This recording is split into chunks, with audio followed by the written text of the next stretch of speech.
TRPE. The realest podcast ever, realest podcast ever. Two brothers bringing thinking on a second level. Music, sports, fashion, politics, and the streets. The best 2 hours out of every week. YDN, dinosaurs, and YBODs. Real talk every time, this is what you need. We just out here popping shit. It's your boy C. Diddy and Matt makes me sick. TRPE, TRPE, go. TRPE, TRPE, go. They know. The realest podcast ever. The realest podcast ever. Jim Boomie. What up, what up? We back. Realest podcast ever, episode number 69. Pause. Is it 69? Yeah, this is the sweet 69. Sounds of your host C. Diddy coming through the airwaves. I'm Matt, and I never know what number we're on. I don't know how I just never know that. It's not important. It's fucked off. You're like the Joe Budden of this podcast in that regard, where you never know what the number is. Yeah, I guess. I'm just sitting here on this fine Sunday drinking some nice Brita filtered water out of the fridge that I stole from somebody. Yeah, I saw you with the red With the cup. pitcher. I'm like, what the fuck did you get that, bro? I was just hoping on it. I was just like winging it. I'm like, yo, I ain't got no. I usually at least got like a scumbag water like that somebody gave me, like a Dasani or Aquafina rolling around in the back seat. Nothing. I told you I got waters in the trunk, man. We gotta take a commercial break in a minute. I'm gonna handle that water during the commercial break. Yeah. In the meantime, I'm on this solo cup filled with Brita. What's going on, big fella? I got me a diet lemonade. You see it? You know what I'm saying? This shit is actually Low sugar count. You see it? Shit is actually good though. Like it's fucked off. I don't even know what sugar tastes like anymore. Yeah. It's like shit with no sugar tastes normal to me now. So I guess that's for the better. You know what I'm saying? Yeah. For the betterment of life or whatever. But That's awesome. I just had a bomb ass dinner. I just came from the pod. It was lit. I didn't have a bomb ass dinner, but I had a small piece of meatloaf with some mashed potatoes. It was lit though. Yeah, somebody that we know that you introduced me to apparently has a bomb ass meatloaf. I need my meatloaf. Turkey meatloaf. I need my meatloaf. I'm You know what literally texting her right now. Well, DMing with her right now. Yeah, But Chad said, "Where's the meatloaf?" I'll just write Chad said, "Where's the meatloaf?" That makes sense. That makes all the sense in the world. I'll just write that. Oh man, what's good though? Oh man, I'm doing good, man. Busy week. This weather is weird as fuck. It's getting on my nerves. It's like 32 one day, 14 another day. It actually ain't been that bad though these last couple of days. What poor damn rain? Were you in Philadelphia yesterday? I mean, I like the rain. Like the rain is cool. Yeah, the rain is bad for what I do for a living. For Oh, my I real mean, for that. it's fucked up. Like It rained all day yesterday. I drive the bus. I be singing like Ashanti. Rain down on me. Keep these niggas away from me. Yeah, no, yesterday was fucking weird. This shit, it rained all day. Then the day was like 58 degrees. I actually had to get the cops to come get somebody off the bus though. Oh, nice. For the first time in my life. Let me hear that. Man, listen, the boy. Your life, my entertainment. Yo, I drive to 27. Pretty much everybody knows that. Plymouth Meet in downtown. So it's a way, you know what I'm saying? And you don't deal with none. This is the reason I pick it. So that's why it's like when something like this pops off over there, it's like, you know, how lost are you? Because you're not supposed to be on this bus. You know what I'm saying? Boy gets on. I'm at Plymouth Meet Mall. Boy gets on. People coming when you doing, and I do it late. So people coming from work at 10 o'clock, 10:30, 11 o'clock at night. Motherfuckers coming from work. Yeah.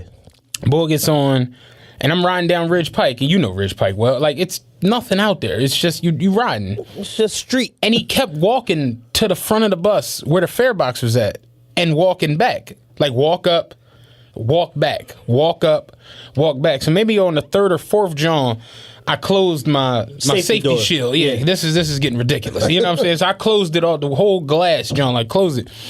So then he came back up and he was just standing there. So I'm just like, Pop, what's Can I help you?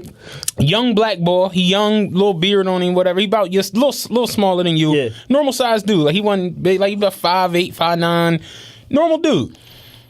And I was like, yo, fam, what's up? Like, you all right?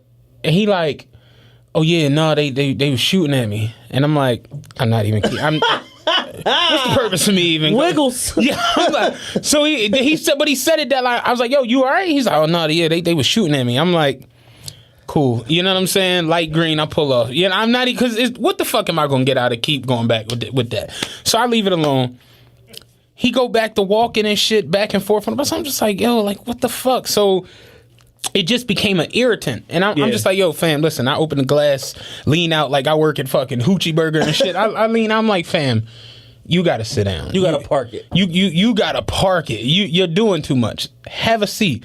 He like, all right. He sit down. He sat down the whole way to Wissahickon Transfer Center. He sat down. He was cooling. I'm like, bet. We get to Wissahickon, which is the last stop for you get on the expressway. For those that don't know, 27 goes on the highway. Yeah. We get to Wissahickon, bunch of people get off because that's like a main little transfer center or whatever. Bunch of motherfuckers get off, get on, whatever. I go on the ramp to get on the expressway. Go up the City Ave ramp, bang the left on to 76. As I go up on the 76, the nigga gets up and just starts full-fledgedly sprinting from the front to the back of the bus. I pull over on the highway. You know what I'm saying? Because this shit is dangerous. It's like, yo, I'm doing 60 in a 40,000-pound bus, and I can't have you behind me. You know what I'm saying? So I get out. Now I come out the little safety shield shit. I'm like, fam, why would you wait till I get on the expressway to start drawing? He was like, oh, nah, my fault. They shooting. I'm like, I don't even know what to do in this situation. You know what I'm saying? I get back in the driver's seat, pull back out onto the highway. He starts skitzing again. The nigga he comes running up to the front of the bus like he's trying to pay his fare, but he's on the floor because they shooting. You know what I'm saying? In his mind, he like, no, they shooting. I'm just trying to pay, they shooting. I'm like, what the fuck is wrong with you? I hit the joint, call control. I'm like, listen, y'all gotta have the cops meet me at Broad and Vine when I come off the expressway. I got a nigga he's high. Something's not right. He needs some milk. He needs some milk. Exactly. He's running. The people on the bus are screaming because he's jumping over seats. The shit was, it was in. You ever see when the monkeys got loose on Jumanji? Yes. That's how the shit, like when they took over the cop car, that's how it looked. He was physically jumping over seats, diving. Like I'm talking about running, diving, head first over seats. Man. This shit was nuts. Come off the expressway, get to Broad and Vine, the cops is there. It wasn't, mind you, control awful. They hadn't even called the cops. It just was cops. It just happened to be cops at Hahnemann. They just there. I opened the door. I'm like, yo, did they call you? He was like, no. I'm like, yo, come get boy in the green hoodie skitzing. Like, come get him. They come over the cop. He's like, which one? I'm like, green hoodie. He's like, yo, my man, come here, off the bus. No bullshit. He was like, me? Like he pointed at himself like, me? You know, like he had I'm the problem? He was like, what, me? They was like, yeah. They bring him off, put the flashlight in his eyes. Cop was like, just get out of here. And he just went walking off down Broad Street. I'm like, he going do something. He gonna do something. It's like the nigga that I let go from hitting my car with the ShopRite sticker. Exactly. 10 minutes later, he smashed into 10 cars. So you can't just let him go. Right. Detain him. As the cops is like, oh, just get out of here, whatever. Control call me back. Like, yo, how you making out? I'm like, I don't even know. You know what I'm saying? The boy's off the bus. I'm keeping it moving.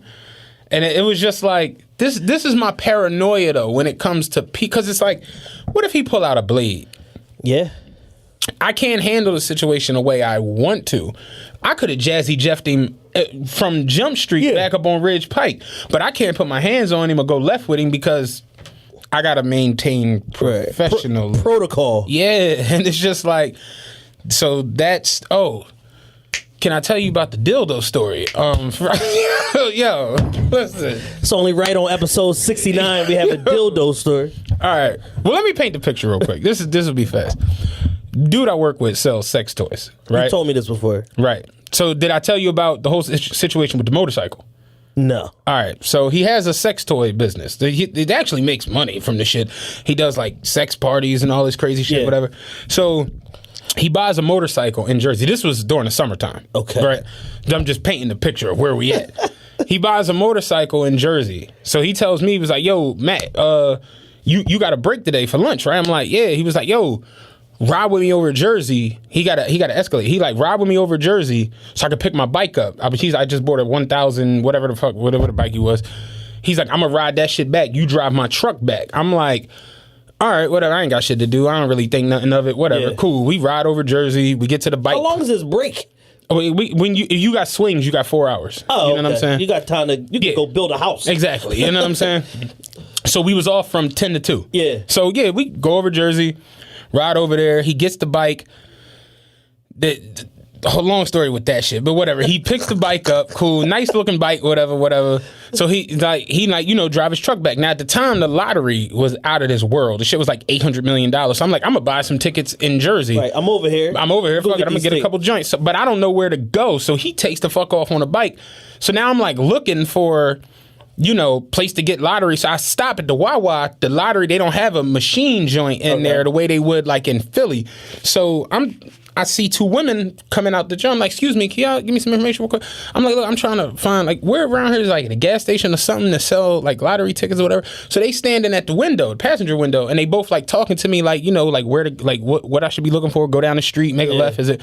And as they talking to me, I see the one, like, nudge the other one, and they both looking, like with the puzzled face, and they start backing away from the truck, looking in the back seat. So I'm just like, the fuck is wrong with y'all? No bullshit. I know where this is going. I turn around. Yeah. I turn around, it's 2 dildos, a mask, and some rope on the back seat. So I'm like, what the? Oh my God. I'm like, nah, miss, this is not my truck. I'm explaining the shit now. Y'all can see my face right now. Yo, I'm like, no, this ain't my truck. My man, he weird as shit. He sells sex toys. That's all his bullshit. Yo, so now you got the freaky Jason case in Jersey. But it's just dildos with no boxes, no instruction manuals. They just out on the back seat with rope and a mask. So I'm like, what the fuck? I didn't even peep this shit was back there. So we had the craziest laugh off the shit. When I got back to he's like, oh yeah, I forgot the shit was bad. Damn, my fault. I'm like, dog, they was looking at me like I was out of my fucking mind. You know what I'm saying? Fast forward now, this is coming into this week. Man. I had to go get I had to go get the whip from down here, but I'm up North Philly, you know what I'm saying, at the depot and shit. So I was like, yo, can you give me a ride down to Southwest, like 84th Street, whatever. He was like, yeah, I got you. And I was like, yo, I'll fill your tank up for coming the fuck down there. You know what I'm saying? Like just on some good looking last minute shit. He was like, oh, all right, bet. I ain't, I appreciate it. You know what I'm saying? Like that's good money. Whatever. I ain't no scumbag, whatever. So we hop in the Escalade. We come the fuck down. We get to 84th Street, whatever. I grabbed the wheel. He was like, yeah, ain't it like a little Wawa something over there? I'm like, that ain't little. That's the biggest Wawa out this motherfucker. Main one. At the employee lot. So it's a Saturday afternoon. It's 3:30 in the afternoon. So it's kind of nice out. Sun is out, whatever. Get to the Wawa. I go inside. I'm like, yeah, because I'm paying cash, whatever. So he like, all right, cool. He's sitting in the car, pulls up to the gas tank. I'm inside. I'm like, yeah, get my shit. I'm like, yo, give me $50 on that pump right there, whatever. So I come the fuck out. He was like, you put the money on there? I'm like, yeah. He's like, all right, I'm going to pump it, but I'm going to go inside and get some. I'm like, I'll take care of it. Don't even worry about it. He like, all right, bet. He walks the fuck off in the Wawa. So this is a big truck, like my shit, like my Yukon. I have a tendency for when I start pumping the gas, I open the tailgate and sit down and be on my phone. That's what I do in my shit all the time. So I put the pump in the truck and start pumping it. I go to open the tailgate, nigga, dildos start falling all over the gas station. It's broad daylight, and I'm picking dildos up from everywhere. I'm like, what the fuck? He come out the Wawa, you did it again. What the fuck? He's like, what the fuck is wrong with you? I'm like, why do you have, like, who rides around with this much shit? He's like, what you mean? Like, I be out here trapping. I'm like, nah, dog, like, I know niggas that sell drugs. You don't just ride around with mass amounts of drugs. You don't ride around with your whole stash in the car. Joint. And because it's packed out there, and I'm like, this is the last thing I need is people to see me and have, oh shit, boy, Mac made me sick out here. Mac got a lot of dildos. I'm throwing these shits in the back of the truck, and I'm slamming the back of the truck. It's dildos hanging out in the back. So these aren't packaged or anything? I'm fucking the boxes up in there. He's like, come on, man, you ruining my dicks. The fuck is you doing? it was the craziest little scene you ever seen in your life. But yeah, that was pretty much my week. I had to get niggas taken off the bus by the cops, and then mad truck full of dildos. Mad dildos spilled all over the Wawa parking lot. Holy shit, man. Dog, straight mayhem, yo. And I'm just like, why? Like, you're riding around with 40, 50 of these motherfuckers. He's like, and I'll be selling 40 or 50 of these motherfuckers. I'm like, that's nuts to me to think that's as booming as it is. You know what I'm saying? Yeah. Like, but yeah, he, what they call it on Twitter, selling merchandise. Like, it's just out selling merchandise all over the fucking place, man. Yeah, anybody can find a side hustle if you don't care about how you viewed in the community. You can do just about anything. If you don't care about being viewed as a sexual deviant, you can get this paper. God damn. Speaking of sexual deviants, can we real quick, R. Kelly? Before we even get into the rundown, y'all. The aura. Did you saw the video? I saw like part of the video. Did you see him singing in Ethiopia? Yeah. It's like, bruh. We can see. I can see you. Stop doing what you. Hold on, here you go right here. Chief on the line.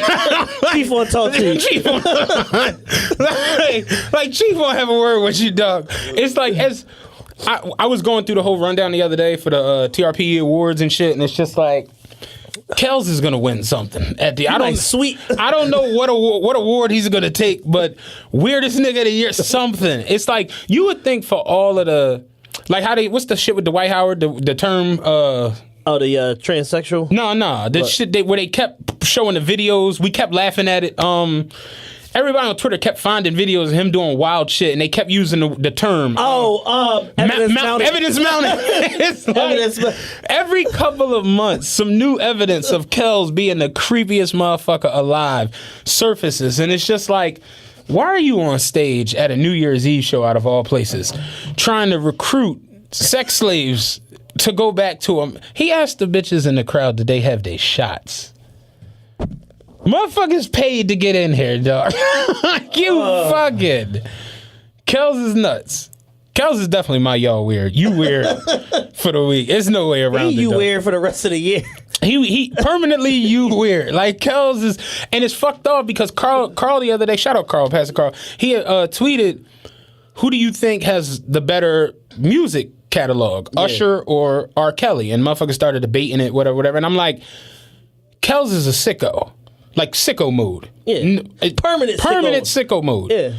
But his catalog is so great and so extensive that it's like... You try to find stuff to alleviate from the sicko list. You still want to play them songs. Yeah. You know what I mean? And I'm just like, it's crazy to think it like all of our like super duper legends. Like when you think of the best of all the different genres, like the king of pop, we saw how weird Mike could get. Absolutely. The best voice ever is Whitney. We saw how that got. The king of R&B is Kels. And if it ain't Kels, it's Usher, and if it ain't Usher, it's Bobby Brown. Like they all got you can see how, and it's like the king of rap is Biggie, in my opinion, and then a lot of people will say Pac, people will say Jay, yeah, and I just be like, I don't look at Jay as like that over like the way you look at Mike and Prince and them type dudes, yeah. But it's just like Jay is the only one that just like he's a goat and he Teflon. Like Teflon like, to the dumb shit. Even Jay-Z has the most awkward pictures in the history of the internet and still untouchable. He's an introvert. His interviews are awful. Yeah. He's just an awful interview because he's just that introverted. And it's like he still can get through. He's like Rain Man. Him and Beyonce, like they king and queen of whatever the fuck it is they in. But it's just like, they can somehow be better than the king of pop, the king of this, the king of that, the queen of this, the queen. And it's just like, how the fuck do all of our greats just... Well, because it's, historically speaking, if you look at like how you this great, but got this much silliness if you look with at you. Einstein, Van Gogh, like Michelangelo, all of these motherfuckers had... William Shakespeare, they all had all types of perversions and problems and sexual addictions and fucking cutting the ear off and like fucking their sister or their mother. It's like it's just all types of shit because the line between craziness and greatness is like paper thin. It's like a razor thin line. It's like that's how I look at Kanye sometimes. Like he batshit crazy, but he a genius. Yeah, so brilliant. if you catch him on the right day, Yeah. he's making the black 700 wave runners. Yeah. Genius. But you catch him on the wrong day, he in the Oval Office. Like prison reform. Straight bullshit.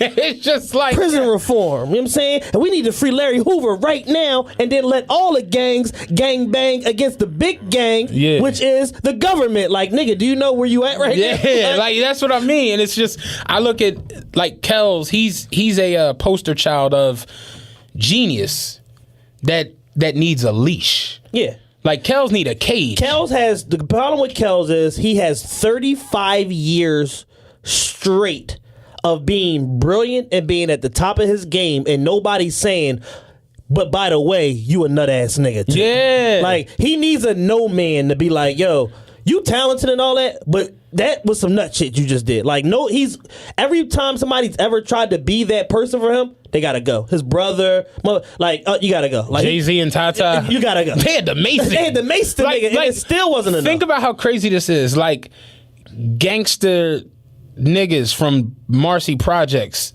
pulled out mace on some, boy, creepy as shit. And had to mace him to get him the fuck away from him. And it's just like, Kells is really, really out there. Yeah. But and I'm like, as fucked up as this is and as weird as this is for you to be on stage asking bitches if they got their shots and if they trying to go back to America with you, I was like, I was doing the ZZ dance to this shit. I was like, I like this shit. Like, that's how talented the nigga is. Yeah, he can make any, like, singing "Do You Want to Come to America" is like, he killed that. R. Kelly need a TSS advocate. He needs somebody to like walk around with him and be like, "Yo, come back! Don't go too far." Like, it wouldn't be like shocking he to needs see somebody him to like take him to the movie on Tuesday nights on a $5 like night. to see him with a little bitch in the hood eating water ice when it's hot outside. Like, oh no, this is my client. This is my client. Yeah, Tanisha, what's going on? That's my client. R. Kelly, your client? Yeah, like he that shot out, and you just don't know, like, because that video ain't new. It's set from New Year, so it's got to be. He doesn't need a permanent supervision. Yeah, and it's weird to me. Just watching our greats, like the greatest of everything, always got a lot of shit with him. And I say to myself, like, Biggie got killed. He was 24. What if Biggie would have got to been able to live to 40?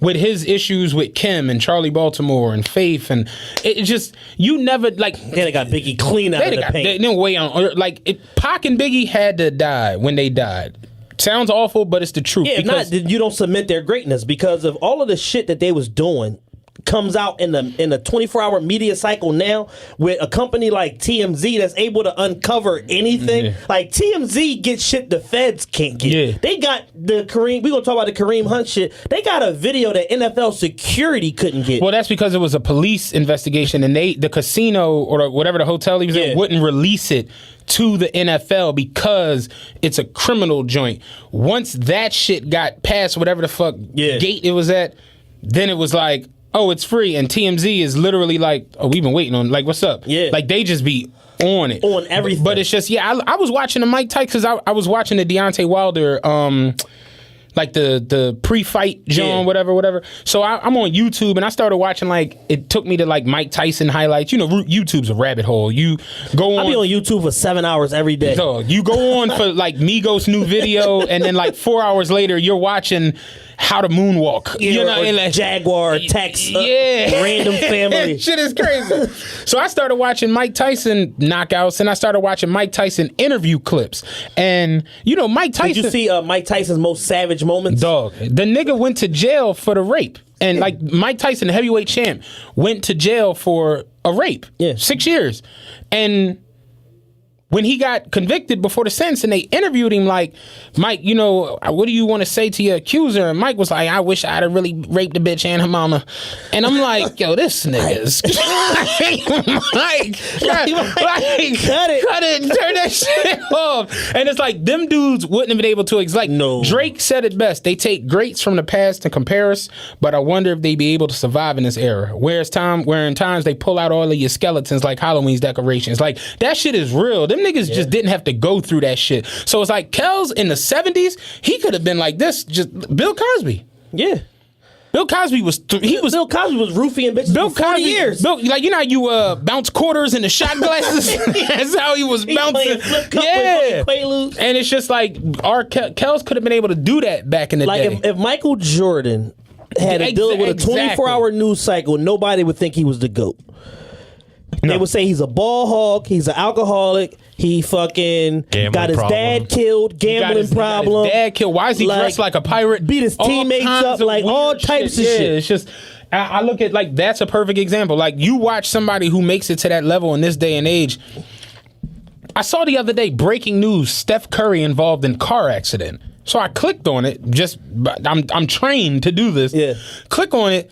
He was on the I forgot the highway. He was on the freeway in San Francisco, Oakland, whatever. It was a 3-car pileup, and somebody like hit somebody that hit him. Yeah. He was fine. Car was cool, but that shit made a headline. Yeah. Breaking news. Even the Kareem Hunt shit. Kareem Hunt. The caption on the joint says, Chiefs star Kareem Hunt brutalizes woman. I'm like, what the fuck? Click it. He tackled a nigga that hit the chick. Like, he hit a nigga and the bull hit the chick. Yeah. Like, he didn't actually hit her. He basically charged into the bull and, like, the momentum hit the chick and knocked her down. Well, what about the video with him punting her? And then I was about to say, then he kicked the bitch and it's like, all right, I see. All right, you got me. I see where you're going with this one. Like, but it just to put brutalizes in the caption, that shit sounds like you about to see some Ray Rice shit. Yeah. And since we brought it up, Kels, you weird. We done with you. The Kareem Hunt situation, saying star player for the Chiefs, has been put on the commissioner's exempt list. Yeah. Like, not even just like... Yeah, see you later, nigga. We'll figure out what to deal with you in the off season. You can't do anything. You can't practice, can't come to the facilities. He's playing for a Super Bowl contender. And you got to go park it. They won the day. Future. You know what I'm saying? They won the day. They beat the Raiders and shit. But it's just like... when I first seen it, I'm thinking like, oh, this is about to be a Ray Rice situation. I saw the video and I'm like... This ain't that. Yeah. You know what I mean? Now, where he fucked up is he lied to the league because he basically was on the tip like, oh, no, ain't nothing pop off and that shit. It's us being overblown. There was some friends and this and that. We just wanted the girls to leave. They wouldn't leave. It was an argument. If young niggas, if you don't learn anything from this situation, if you an athlete of any kind, if you in one of these situations, when they tell us the truth, it'll work out better for you. They're not lying to you. Yeah. They want to have all the facts before the fucking police get it and before the public starts to make their own fucking assumptions on the backstory and all of that shit would happen, because really all you getting is a snippet or the end result of what happened. And the boy today at the casino, he was like, well, shit, he could sue the league because Ray Rice sued the league and he got paid for the rest of the money he was supposed to make for that season. I'm like, no, well, see, this is the thing. Ray Rice's whole situation was a little bit differently because Ray Rice came to the league and was like, listen, I was drunk, I got in a fight with my wife, I punched her and knocked her the fuck out. And they was like, oh, all right, cool. Do anybody know about it? All right, cool. They was on the tip like, yo, you suspended for 2 games. Yeah. They suspended him. He came back, was playing. The shit was out. Then the video leaked from TMZ, and the league was like, oh, you punched the bitch in the face and knocked her out. Yeah, you suspended indefinitely. And then he sued the league because it was like, yo, what's it called when you get sentenced for something twice, or you can't like give me a punishment then give me another punishment? Double jeopardy. Like, you can't do that. Y'all already punished me 2 games, so now you can't in turn hit me for the whole season. He won that case and got paid from the NFL. So it's like, this is a little bit different. Kareem Hunt straight was like, oh no, I ain't, y'all. No, that's just some bullshit. Ray Rice told him, no, I punched her and knocked her the fuck out, and it was like, oh, you punched her and knocked her the fuck out. See, we thought you was on some, like, you just punched her and knocked her out. Like, we didn't know you punched her and knocked it. So, it's fucked up, but it's like, it's real. Like, you don't like seeing it, but it's like, yo, if you learn nothing from Ray Rice, Ezekiel Elliott, O.J. Simpson, like, cool out. Stop. Like, the whole thing is with these young successful guys, man, black, white, or other, you have to realize that you are in a very privileged position, and that when shit go left and you really did do something, it's going to be 10 times worse than like if me and my girl get into it and I fucking curse her the fuck out in front of my landlord. It's going to be way worse for you than it is for me. Right. Because you're making so much money, you're in the public spotlight, and people want to look at you as a role model whether you accept the responsibility or not. Right. So in Kareem Hunt's situation, it's like, dog, not only did you do the shit, you compounded it by lying about it. Then the shit comes out in the media after we done let you skate by all season off the fact that you said it wasn't nothing and we chose to believe you because you had a good reputation to this point. Mm-hmm. And then we see you fucking going Adam Vinatieri on a chick and it's like, bruh, like you left us no choice. We gotta go all the way in because now the NFL already has enough backlash from how they handle the Kaepernick shit and the Eric Reed shit and this and that. So now it's like, yo, we gotta all the way punish you just to where it's like we look like we on the right side of history on this shit. Right. It's a bad look. Yeah, I mean, where are you at with it? Do you? I just think it's incredibly stupid and short-sighted for him to lie about it. Number one, that's the first thing. Number two, being as though with the Ray Rice shit, he had to know at some point the tape coming out. Yeah. Like the tape coming out, whether you like it or not. So you really Like y'all wasn't in a band though. Yeah, y'all was in a hotel. You was in a hotel, you bro. know, like so there's video cameras everywhere, especially in hotels and casinos and shit like that. So it's like it's extremely short-sighted to think like, oh, I'm gonna just be able to skate through this zone, like, and no, at some point the shit coming out. So he just handled it incredibly stupid. Did you see he did an interview with ESPN today? I didn't get a chance to watch it. I watched part of it. He just was talking some bullshit. Like it amazes me at just how like we at the casino today. Fuck you, Ra. I go down this John. I fuck with Ra and I fuck with Chuck. Ra and Chuck have this weird little thing where they make buddies with like other gamblers. So it's like we got a table. I came in today, it was like 9 niggas sitting at the table. And I'm just like, Why? They look like what was Mr. Cheek's crew? Lost Boys. Yeah, it looked real Lost Boyish and shit. And I'm just like, who are these niggas? You know what I'm saying? And Ron Chuck got up and like left me there with they ragamuffin. Yeah, and they start talking about the joint, and it's just when you start hearing the opinions of like morons, scumbag. The one boy starts his like. I was already over 2 of the niggas who gave their little thesis on what they thought. The nigga to the right of me starts his joint off with like, well, see, this is the thing. Like, we all smacked bitches before. I smacked the bitch before. I know I'm gonna probably smack a bitch again. And I'm like, yo, Chief on the Chief on the line, man. Chief on line 2, man. Yo, what being say, Chief? Line 3. First things first. Watch what you say out your mouth. Hey, he was loud as shit. Nah, I mean, we've all smacked bitches. So then he to me, he like, big man, you ever smack a bitch? I'm like, nah, dog, I'm too big for that shit. He turned the other boy, you never smacked the bitch? Boy, like, he's like, honestly, I saw my mother get abused, so it was never my thing. And he just like, this table. I guess I'm the only person smacking bitches. He's like, this table on some weird. And I'm just like, but it's crazy because there's motherfuckers that really think like him and be out here, like, will really fight a chick. Like, it's niggas that will. Yes. Throw them up like Duke. Throw up your Dukes, bitch. Throw up your Had Dukes. enough of this shit. Yeah. And I'm telling him, I'm like, because he was like, man, this shit it irritates me how soft society is getting. Da, da, da, da. I'm like, is society changing? Yes. At times, I think it's for the better. Yeah. I don't necessarily. There are times where I just question, like, damn, like this ain't how it was when I was younger. So I can imagine somebody from the 80s, 70s. You know, I'd be like, damn, this ain't the way it was when we was younger. But at the same time, I'd be like, I don't think punching women in the face is cool. It's like, never been fashionable. You could put me in 45. I'd probably still feel the same exact way. Like, I got a mother. God rest her soul. I got sisters. Like, my violence little wheel in my brain, it's not big because I'm not a violent person, but my small violence wheel would start churning if my sister called me and said this guy punched me in the nose and broke it. Yeah. It's going to be a different type of problem. That's different. I don't want to talk to you and find out what happened at that point. You understand what I'm saying? Where that nigga at? Because I know I've been in situations. I had a chick I was dealing with pull a knife on me. I'm talking about the Jason joint out the big joint out the block. Like when you pull it out, that shit go like. And I didn't hit. I got out the room because I know I can't put one on you because when the cops show up, she was 140 pounds, little light skinned thing. Like, you going they to looking sleep, at me like, what the fuck? Yeah. Like, that knife gonna be inconsequential. Exactly. And men, a lot of niggas have this thing where it's just, I don't know if it's the bravado or I don't know what it is, because I don't have that shit in me where it's just like, I'm gonna punch this bitch in the face. Too Short has a really good series of interviews right now with Vlad. And I know, everybody in black culture fake hates Vlad right now, but we talked about that last week. Like, we're team Vlad, but and he's basically saying that society is changing for the better.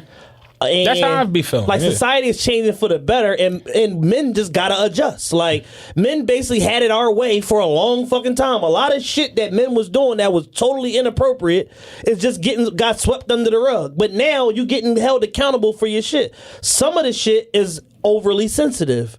Language, this, that, little small nuances, things in culture that are shifting. They overemphasize it. But certain shit is like rape, brutality, being a fucking hound dog. Yo, let me fuck. Can I get the pussy? Let me fuck. Like, shit like that is over. The boy today, when he was still giving he's like, it just fucks me up. Like, why do things need to change? Like, what was wrong with it? Like, and I'm just like, slavery ended. like things have to change. Slavery went on for 400, and it's just like, it's just the way it go. Like, things have to change. You know what I mean? They just, I don't understand it. But I watch these young football players. There's always football players too. I don't understand why that is, but roid rage. It's something. And I'm cool with interracial dating, interracial relationships, all of that shit. We're in the interracial dating capital of the world right here, South Jersey. Yeah, like, really. Go to Cherry Hill Mall on a Tuesday. Christiana Mall's catching up. You know what I'm saying? Like, real shit. Like, I don't trip off of it. Date who you want to date, be with who you want to be with. I'm not bugging off any of that shit. But at the end of the day, you are a big, dreaded black man, and that's a white woman, and you it's just the way the world works. Like, I understand it's a damsel in distress theory. So it's like, no matter what she said to provoke you, you gotta be smart enough to know, I'm gonna just get the fuck out of here. You know what I'm saying? Y'all don't want to leave? Cool.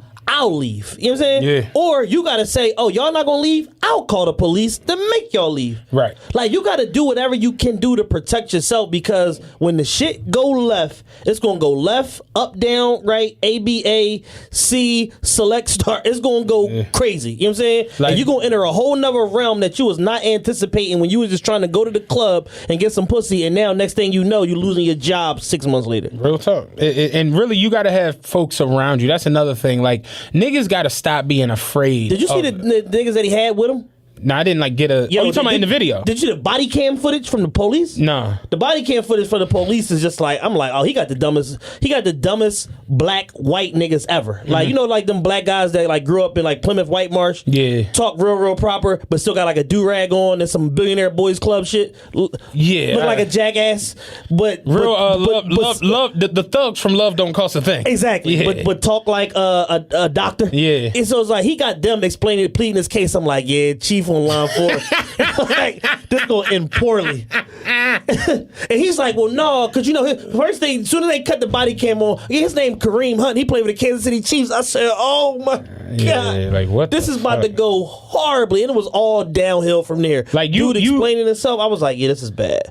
Please, if somebody's listening to this, young celebrities, anybody people who go and become celebrities, get you a no man. Stop being afraid of having a no man. Yes. Fuck yes men. That shit is not popping. And you need motherfuckers that if shit do go left, they can rectify with, like, Mike Vick went to jail in the whole dogfighting thing. Y'all not supposed to let Mike Vick was in the league with $100 million on the motherfucking Ain't nobody books. Step up like, yo, no, that was me. How many years? Oh, let me get that. No one. Mike had to go do a 2-piece in the Fed. B-Bay was taking bodies for fish sandwiches, and y'all niggas not gonna go do 2 years for Mike Vick? Like, it just don't even... For $100 million man, y'all gonna let him lose his whole shit? Chris took all the bodies in the vacants, and Marlo got out of there. Yeah. You know what I'm saying? It's like... And I'm not telling you to take 7 life sentences, but it's just like, yo, If you already got 5 life sentences, you might as well take 7. It's like Vic was in the league with $100 million on the motherfucking books, and niggas didn't step up like, oh no, that was me. He had nothing to do. You know what I'm saying? Niggas don't want to go to Then jail. you look at like D-Rock with Biggie. Like if it wasn't for D-Rock, there would be no Biggie. Correct. That was Biggie gun. They got caught with a pistol. D-Rock said, yo, you the nicest rapper I ever heard. Go do that rap shit. Biggie hadn't fucking done anything yet. Right. But that's his man's, and he saw the That's a different level of belief. That's a different level, because Big didn't have $100 million on the books, and he wasn't juicy Big yet. Big was just nice and fucking with Puff. Puff was still gonna do his bullshit at Uptown, but D-Rock was like, "Yo, go do that rap shit." Yeah. And yeah, that's my gun, yo. And Big went on to become arguably the greatest rapper ever. Yes. And it's just like, yeah, like. You need niggas like that around you if you gonna do any type of moving around. You need niggas like Bobby Shmurda that's gonna say, "Yo, man, give me 8 so Rowdy can get 8." How much y'all giving him? 12? Man, No, look, I'm going. What I'm doing? 4.5. Look, No, give me split the We baby. How about we both do 7? They like, all right, cool. That shit is rare, man. You trying to be the black pieces in chess? Like, all right, I'm gonna be like, that's some wild shit. And Shmurda at the height of his rap career, Yeah. Hot Nigga was the biggest shit out. He could have told and came right home. Real talk, dog. And he took more time. The funniest tweet I seen yesterday was a video of Shmurda dancing, smoking a cigarette. Did you see that shit? No. It's Shmurda dancing, smoking a cigarette, and the caption said, "When they finally give you that cigarette in interrogation after you snitched on all your homies." Shmurda was dancing, smoking a cigarette. I couldn't stop laughing off that shit, dog. Oh man. But yeah, man, please, folks, if you gonna be out here like in that situation with Kareem Hunt, if that's us. You're a running back for the Titans, and this is your contract year. Yeah. And y'all It's time to get paid. You on the Chiefs with Patrick Mahomes, y'all putting up all these fucking points and all this crazy shit. It's like when I see that you can't get calmed down enough to not do some shit to these bitches, and we in a hotel lobby, I'm not even trying to be funny. I might deck you and just lay you the gotta fuck go sleep. out. And it's going to look bad. Damn, Chad Fain, running back for the motherfucking Tennessee Titans, punched in the face, knocked out by his friend. They're going to grind you up on Instagram and all that shit. But you playing Sunday. You playing Sunday Real and you shit. get your contract at the end of the season. You playing Sunday. And I'll explain it to you, your mom, everybody. No, listen, this is why Your son was wilding. Your son was bugging, and I didn't want him to do nothing to these chicks because there's cameras everywhere. So if he want to fight, shoot a fair one. You know, today I got time, nigga. Like, it's like I can't let you get out into that hallway. I can't let you throw your life away. Where like you that. just about to just throw everything. Like, you make it to the league as a running back, wide receiver, quarterback, you had to be like cream of the crop coming. Yeah. I've seen niggas tear up the public league, the Catholic league, all of that shit, and not go to that level. So you make it to where you a star running back, star receiver in the NFL. Yeah, you're the absolute best of the You best. have to be one of the best from your state. Yeah. Fuck your city. Like, you have to be one of the best from your state. Real in basketball, same shit. You got to be one of the best from your Yeah. state. It ain't but so many of these jobs. From your state. It's 450 spots in the league. I saw the video of Rasheed Wallace when he was at Gratz playing Bartram. He had 16 blocks in the game. She's going to the NBA, fellas. Everything that come in there, get that shit out of there. It's just like, yeah, that's kind of what it is. So it's like, you make it to that level. That shit ain't easy. You worked hard as fuck. You done shit to your body. You've had to sacrifice all kinds of shit. And now you in a position where you taking care of your mom, your sisters, your little brothers, every motherfucking body. And you're going to throw that shit away over some anger. They put Vic in Leavenworth. Like, the fuck? Like he a gang chief. In the feds. Like, they put him straight in that joint. Like, this nigga's on the bad cover joke. of Madden. Like, what the fuck? Could nobody step in for this shit? Holy shit, man. So yeah, that Kareem Hunt shit kind of pissed me off Definitely. a little bit. So But, with that being said, man, we got some bills to pay. oh shit. New sponsor alert. Shout out to our new sponsor, Scentbird. Have you ever had someone come up to you and say, you smell amazing? What are you wearing? Whether it's Gucci, Prada, Versace, Valentino, you have good taste and you know exactly what you like. But your great taste is expensive, and you usually end up with a shelf full of half-used cologne bottles, and you don't even know what to do with them. But I found a way for you to have great taste and save your pocketbook at the same exact time. Scentbird.com keeps me smelling good month after month. I've been a cologne guy my whole life, man. It's just, part of who I am. Since I was 14 years old, I always found myself going to like little cologne places in the mall or department stores or whatever. They try to spray you with the damn cologne sprayer.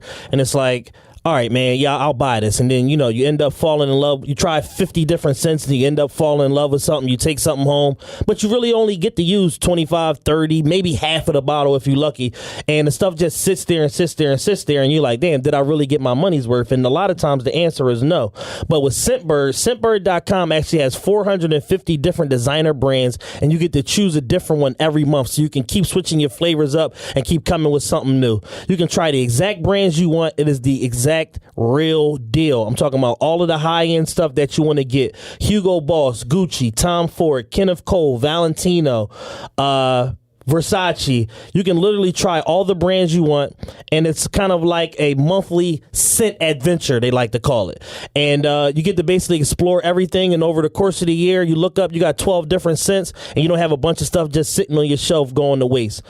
Choose a perfume, and Scentbird will actually send you a 30-day supply. That's 120 sprays, so you always smell amazing. So you can literally rock out every single day, get exactly what you need from it. And then at the end of the month, if you want to grab something new, you can. Or if you want to get the same one and hold on to it, you can get another one the same way.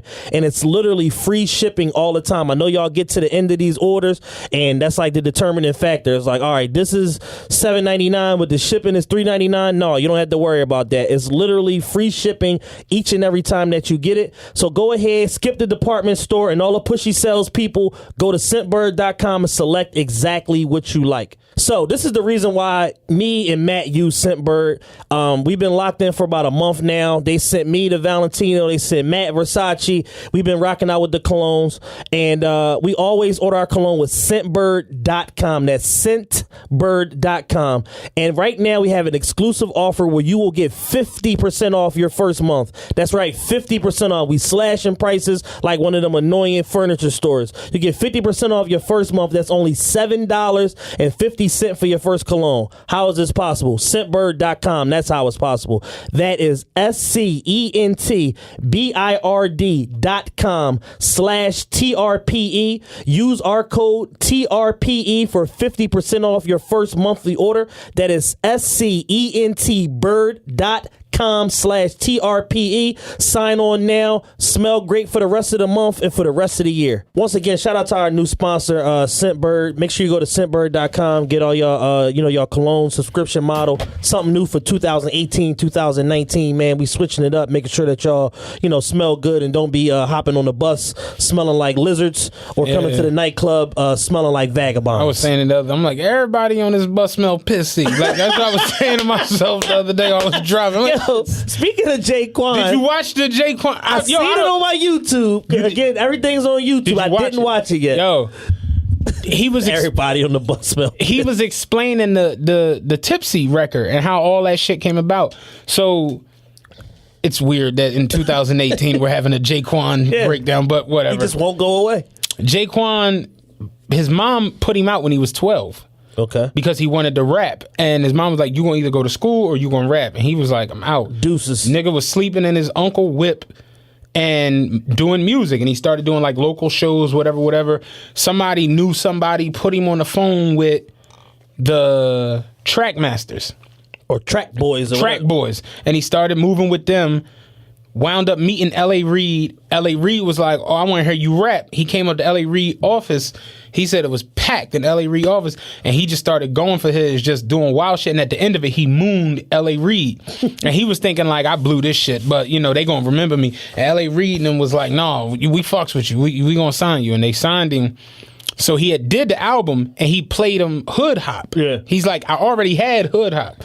And that was going to be my single, and he was like thinking to himself like, I need something like, and he linked up with the track boys and they played the beat for Tipsy, and he was like, it came on and I was like, 1, here come the 2 into the 3 until the 4, and he was like fucking around with it, and they was like, yo, that's it. All right, keep that. And he went in and did it, and he was like, let's do the whole song like this. And that became the 1, here come the 2 to the 3 to the 4. And he was like, JD, who was like his mentor and shit, he played it, and JD was like, nah, that ain't it. Chief called. You know what I'm saying? Like Jay Chief on line 5. Chief on 5. He was Jay. He straight said. Chief on the conference line. Pick up. He straight said JD was like, yeah, nah, that ain't it. Damn. And he went to L.A. Reid like around JD, and L.A. Reid was like, this is it. This is gonna be a hit. This is gonna be around for the next 20 years. Let's do it. And he was like, this shit blew and wound up. Yeah. It's still he gets money from Pepsi off of that shit. From a joint he had with everybody in the club drinking Pepsi, like all of that shit. Like, shit. And I was looking at another joint because it made me go onto YouTube, of course, and it was showing how rappers who had one-hit wonders and shit, well, artists who had one-hit wonders, who you think like, oh, he had a hit and he just did. It shows how they still make money from the songs getting played in movies, and it said Tipsy's worth like $1.4 million a year. So just waking up, he's a millionaire. He still got a nice little place. He had jewelry on. But they said that he's somehow, some way, he's caught a resurgence and he's doing shows again. Because he's touring again. The shit will be in a movie. And think about it. When what was the white girl that brought Missy out at the Super Bowl? Wait, was it Katy Perry? Katy Perry. Yeah. She brought Missy out at the Super Bowl. They said Missy album shit went like through Top the roof. 10. They said motherfuckers was showing Facebook posts where white folks was like, this Missy Elliott, she's talented. Katy Perry's dope for bringing new artists to the limelight. And it's just like, Missy a legend. Around 20 years. But motherfuckers just don't know. That's like one of those things that I think people are not being serious. Like people saying, oh, well, Kanye brought this Paul McCartney guy out of nowhere. But no, like, what it be is that if you're so entrenched in one genre of music, like think about motherfuckers who we know who really, really argue and get down with rap all the time. If you say Ace of Base to him, I'm like, nigga, fuck you. Who? Real shit. I'm not even trying to be funny.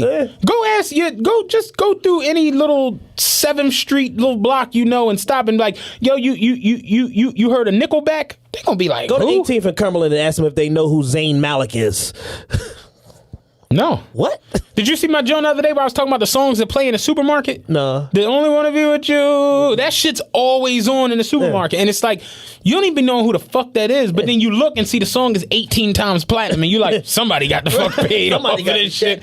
Like, when we talk about the biggest selling artists, like, we talk about Drake and Lil Wayne and Kanye and the numbers they put up. But when you look at all the other biggest selling artists of all time, it's somebody, it's Bon Jovi or the Eagles. The Eagles. They're still making crazy money off of touring. U2 had like one of the biggest tours like ever in the last couple years. Hey, 172 years old. It's like, whatever. And nobody wants to hear that shit, but somebody somewhere wants to hear it apparently. And remember the uproar that everybody had on social media when when Apple put the U2 album on everybody's phone and niggas lost it? Like, it's crazy, but it's just like, I see how a song like Tipsy, because that shit was a smash. Yeah. I can see how that still makes that much money. Downloads, all that shit. It's fucking Sir Mix-a-Lot Vlad interview, one of the best interviews I've seen in the last 10 years. He said that Baby Got Back has generated $100 million. I can believe it. $100 million. He said, I just got another crazy check when fucking Anaconda went #1. Dog, ain't it on like a Burger King commercial? My buns, unless my buns, some shit, I can't think of the joint, right? But it's on, when it do it's a part of culture. When it do shit like that, it's like Vanilla Ice, Ice Baby, or MC Hammer, Can't Touch This. That shit's never going away. It's just gonna be here forever. I heard Bomani Jones interview him before, and they literally go into like every part of that, like all the money that song's making 25 years later. It's crazy. Like you get and I was saying it to, I'm like, I'm cutting the record. I had dog. I'm like, you get a hit. Like Migos, Bad and Bougie, or Stir Fry, they're going to be around for the next 15, 20 years. And they caught 2 back to back. They're just going to be here forever. They're just not going away. Stir Fry was the official song of the NBA All-Star game. Real shit. The Migos were the fucking talent ambassadors for the fucking NBA for the whole season. It's nuts. You know what I'm saying? Yeah. It's nuts. Like, you look at somebody like Jay-Z with the extensive catalog Jay-Z has. Just timeless records, classic records. Empire State of Mind is the one that's going to make the money. And it's just for years. That and Run This Town. New York. That shit, with that hook, it's just going to make money forever. So it's I can understand how a song like Tipsy can still generate money. Big money. Good money. Yeah. You know, but it was a dope little read and shit. I mean, dope little watch. You know what I mean? So. That's dope, man. Well, The hometown hero, Meek Millie, dropped his album this past Friday, Championships, to a lot of fanfare. You know, Drake posted the album 3 times. What's the video where Drake is Magic Johnson and Isaiah Thomas. No. It's an actual rap video of his. It's a feature rap he video. did with somebody. He's in L.A. and he's outside of a Lamborghini walking down the street. Oh, the YG video. The YG joint. Somebody took that clip and posted it. It was like Drake running to post Meek album so he don't get in trouble with it. It was him doing a little jog. And I went on Drake page. He had the album posted twice. Yeah. Then he had the video, the face over Joan with the Magic Johnson, Isaiah Thomas shit. That Then was you went on funny. his story. That was funny And then he as had the Jay-Z verse posted on there. I saw he ain't fucking around this time. Nah, fuck that. I'm not going through the bullshit. I ain't got time for it right now. Drake got 12 top 10 hits this year. Most ever. That's nuts. Top 10s. 12 of them. That's crazy. In a year. We're going to get to the Drake Yeah, talk we'll later. get to all that 'cause bullshit He just later. did some whole other shit. But we're going to get to the Drake talk later. So, the Meek Millie album is out. Championships. You got Drake on there, Cardi, Ross, Kodak. That's my favorite song on there, the Kodak record. Future, Roddy Ricch, and the fucking verse of the decade, apparently, from fucking Jay-Z. I ain't going that far. That shit is phenomenal. And he's 98 years old, and he shouldn't be still rapping as good. And I know LL Cool J is somewhere with his fist balled up because he's been trying to tell everybody the last 20 years that Jay-Z ain't that. And he just keep coming back and keep figuring this shit out. We get into the Jay shit in a minute. Let's start with the actual album. All right, so knee-jerk reaction, people saying this. Love, shout out Love. Love said it best the other day. Between this album, Wins and Losses, and DC4, this is all Meek could have done after back to back. He had this is the way you respond, like Jay-Z essentially after Ether. Black Album couldn't been trash. Like Black Album had to be as good as it was for motherfuckers to really be like, nah, Jay's still that. You gotta redeem yourself. Yeah, nah, like Jay's still that guy. You know what I mean?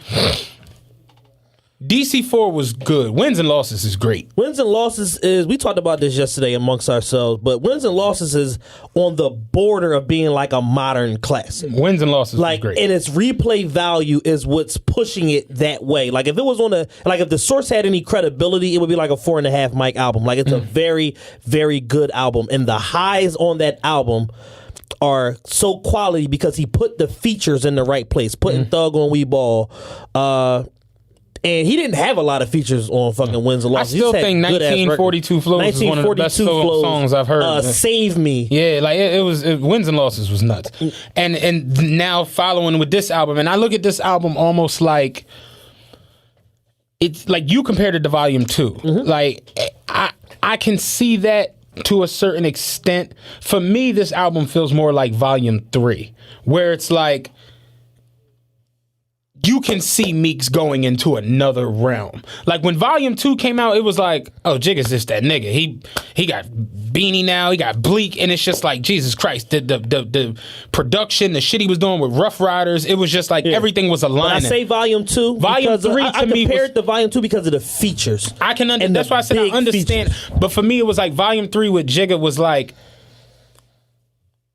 he had Big Pimpin' on there. With that verse, that second verse, the video version on his Canopy, My Stamina Be, and like it was just like shit like that, where it was just like, damn, Jay's going into another realm with this rap shit. Like, and then do it again with the Beans feature, and then the fact that on the cover of the album he has the Rockaware jean jacket on. It was like a prelude to what was gonna become, and that's kind of how I feel looking at this championships joint and seeing Meek on CNN, seeing him kicking it with the governor and shit. It's just like Meek got a shot to really, really become.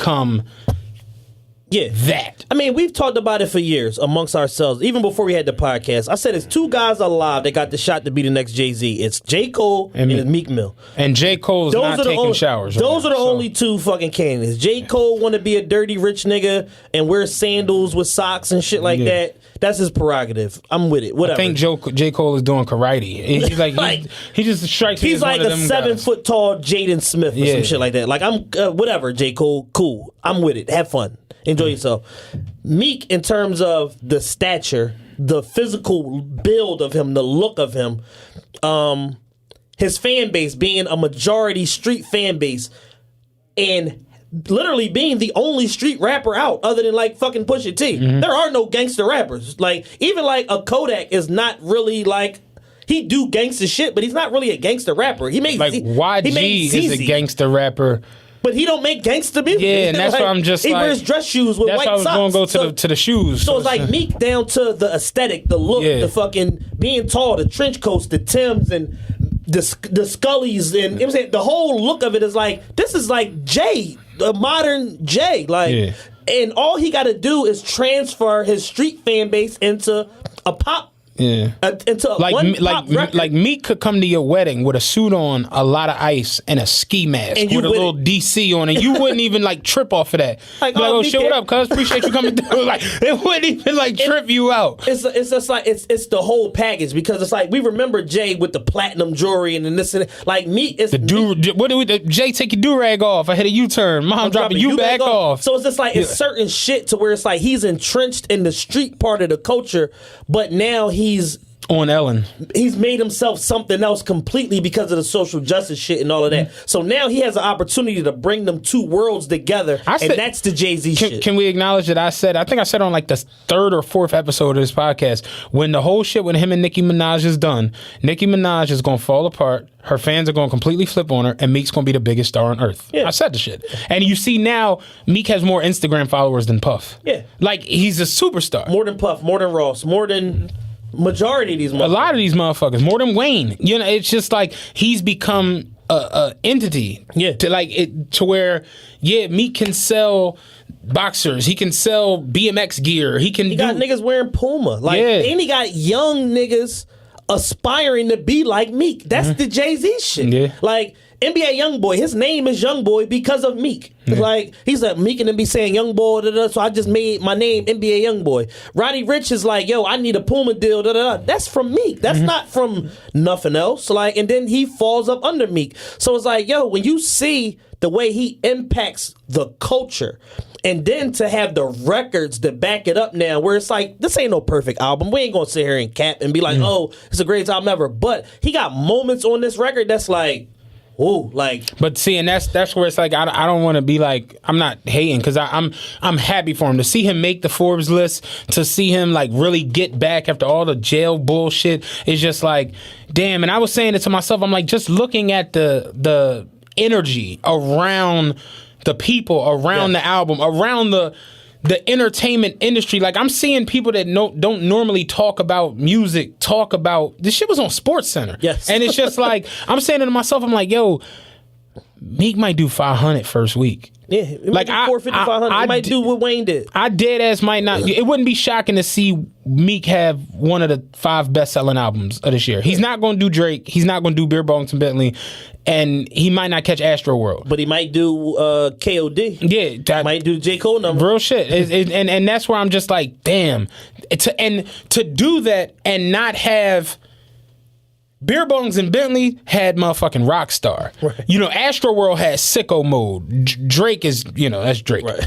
He has everything. Right. It's like, but Meek don't even, like, he don't got that boom song. We didn't hear none of the shit till the album. Damn. We didn't hear none of the shit till the album dropped. Right. It's cool.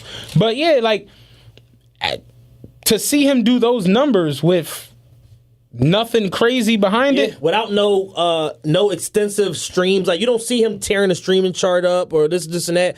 But when you look at that radio chart, Dangerous is number 1 on the fucking radio chart because Meek has a different type of a follow. You know what I'm saying? So it's like, yo, he still has the terrestrial radio people. So when you put that with the new motherfuckers in the streaming audience and all of that shit, you can sell a lot of fucking records. You can go and get 150 racks for a show. You can go to Dre's in Vegas and get $245,000 for your welcome home party because you're bringing together all these different audiences. Right. And that's what fucking Jay-Z did better than anybody. Right. Better than Nas, better than who the fuck else was Method Man, better than all of... Are you talking about from his era? From his era. Well, I ain't gonna lie, DMX was better than him at that time. At his height. At the peak, the apex, DMX just didn't last long. It was only 2.5 weeks. So it's like, no, but X was. You ever watched that joint when he performed where the whole Ireland the whole was universe was there. The whole Ireland was there. It's like, all right, X was that because X was the guy that wound up going to do movies and do he was the one that was the total package because X was dead ass on the song like, I rip a bitch head off, and girls was like, oh my god, I let it rip my head off. I'm with it. Like X was barking on tracks and people wound up loving it. And then he had Belly, and then he, you know what I'm saying, he had the Romeo movies with Must Aaliyah. Die and every motherfucking thing else to where he started Exit Wounds, Never Die Alone, all that bullshit. We started the show talking about genius and crazy. X was a lightning rod, and the whole problem with being as talented as he is that you got some kooky shit going on in your fucking head, and at some point it's going to implode, or you have some fatal flaw that's going to drive you off a fucking cliff. Because I know a lot of y'all might not have ever seen it. If you get a chance, one of the classic Breakfast Club interviews was when DMX was on the Breakfast Club. What's that? Talking about I hate Drake face and all that. That shit, dog. When DMX was explained, DMX got locked up for impersonating a federal agent. You knew that, right? Yes.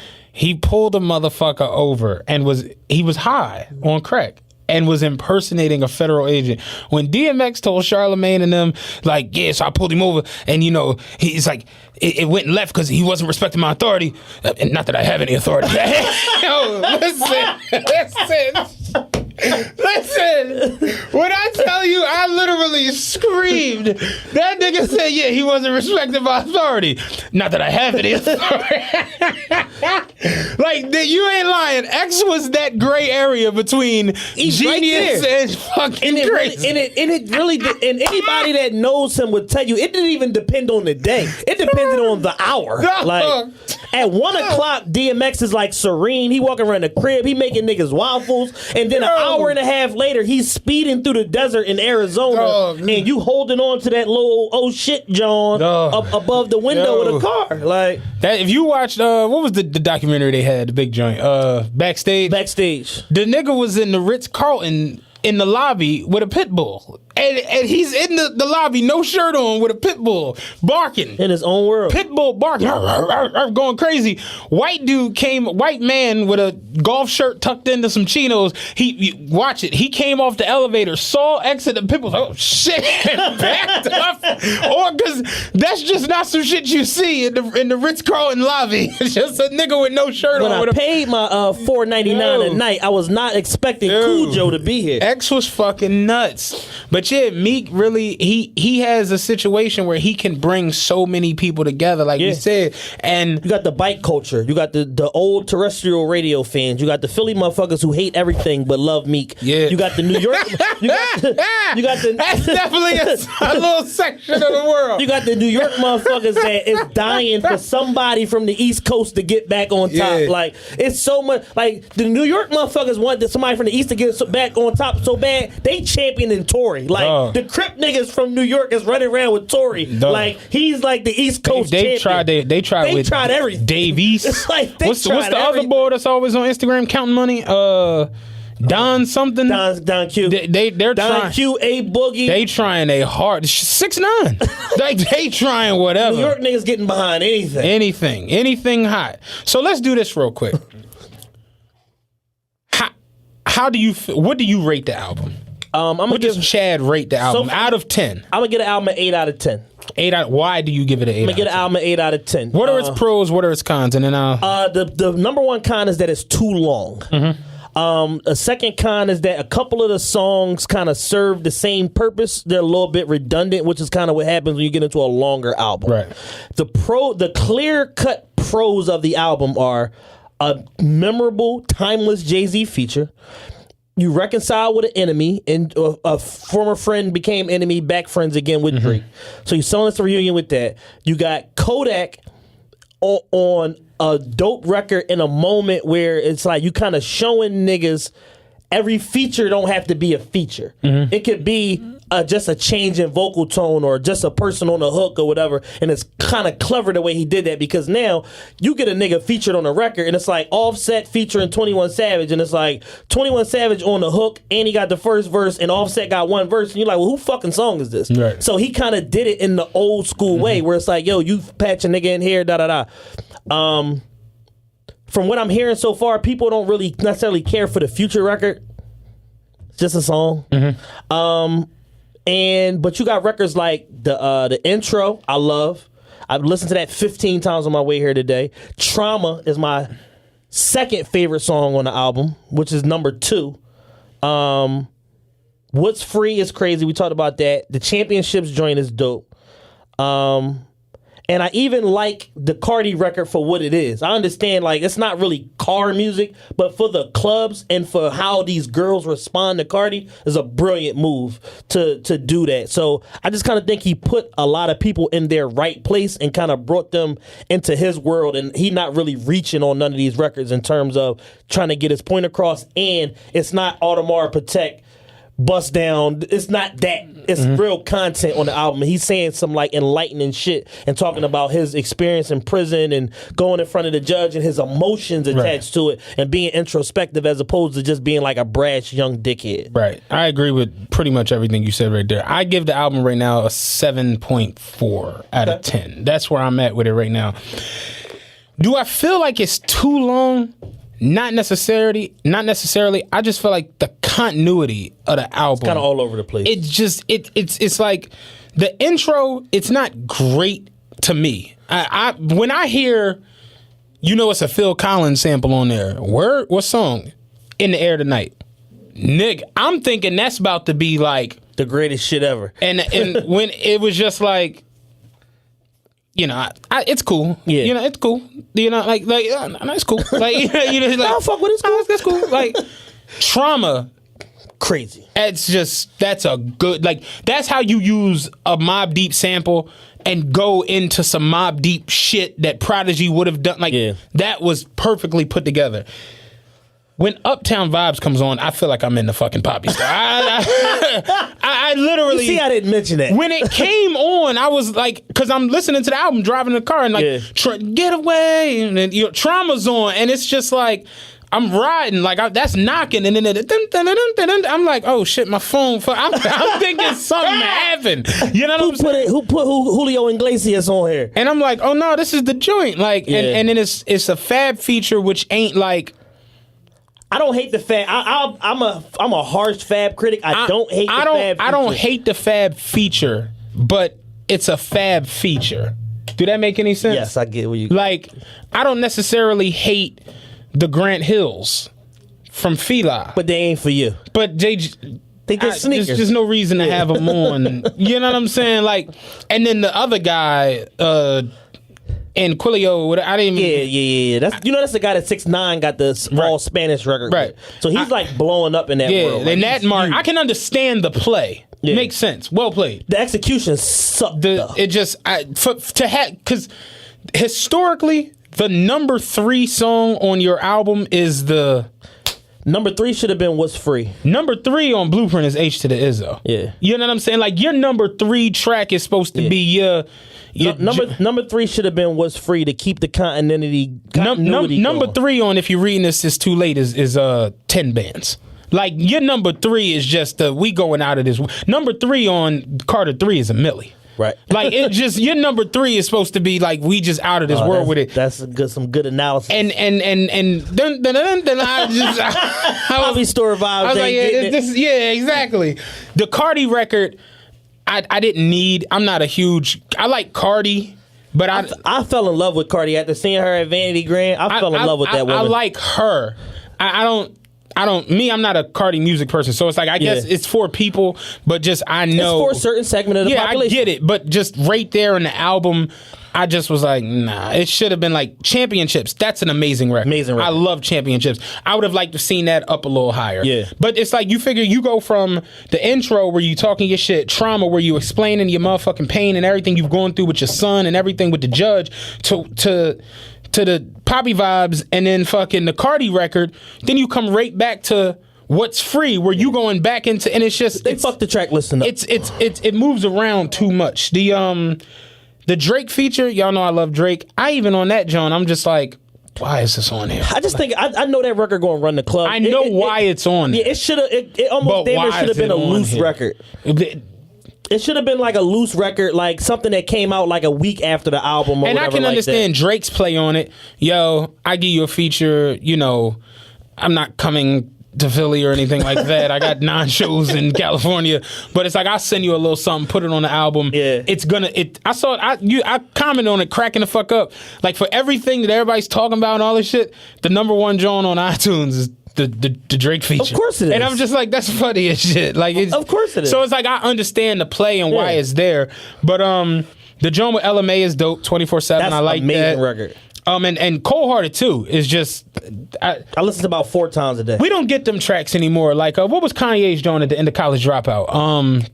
The Last Call with for alcohol, like where the beat go and they just talk and like, yo, this is what it like. So I liked hearing that, but it's got really good songs. I told you, Championships, Cold Hearted 2, and Trauma are my favorite joints on there.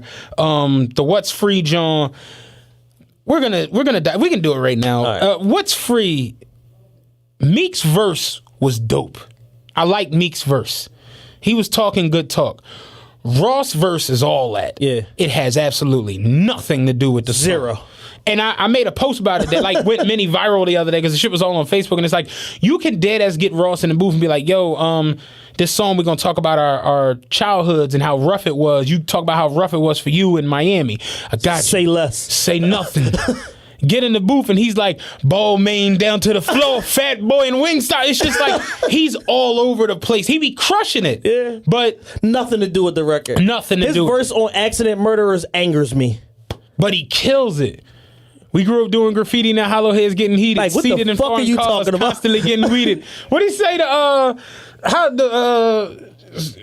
grip the tech off the shelf, inshallah.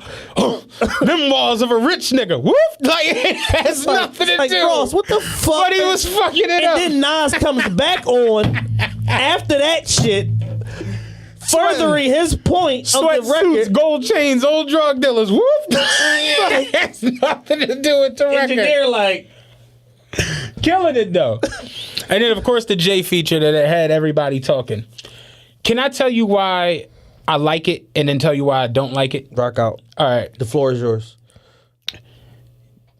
I have changed my stance. And this is I'm doing it on air for everyone. Nas is my favorite living rapper. Okay. Just because as growing up, I loved Nas. When I heard when I heard Nas was my guy. Jay-Z is the best living rapper.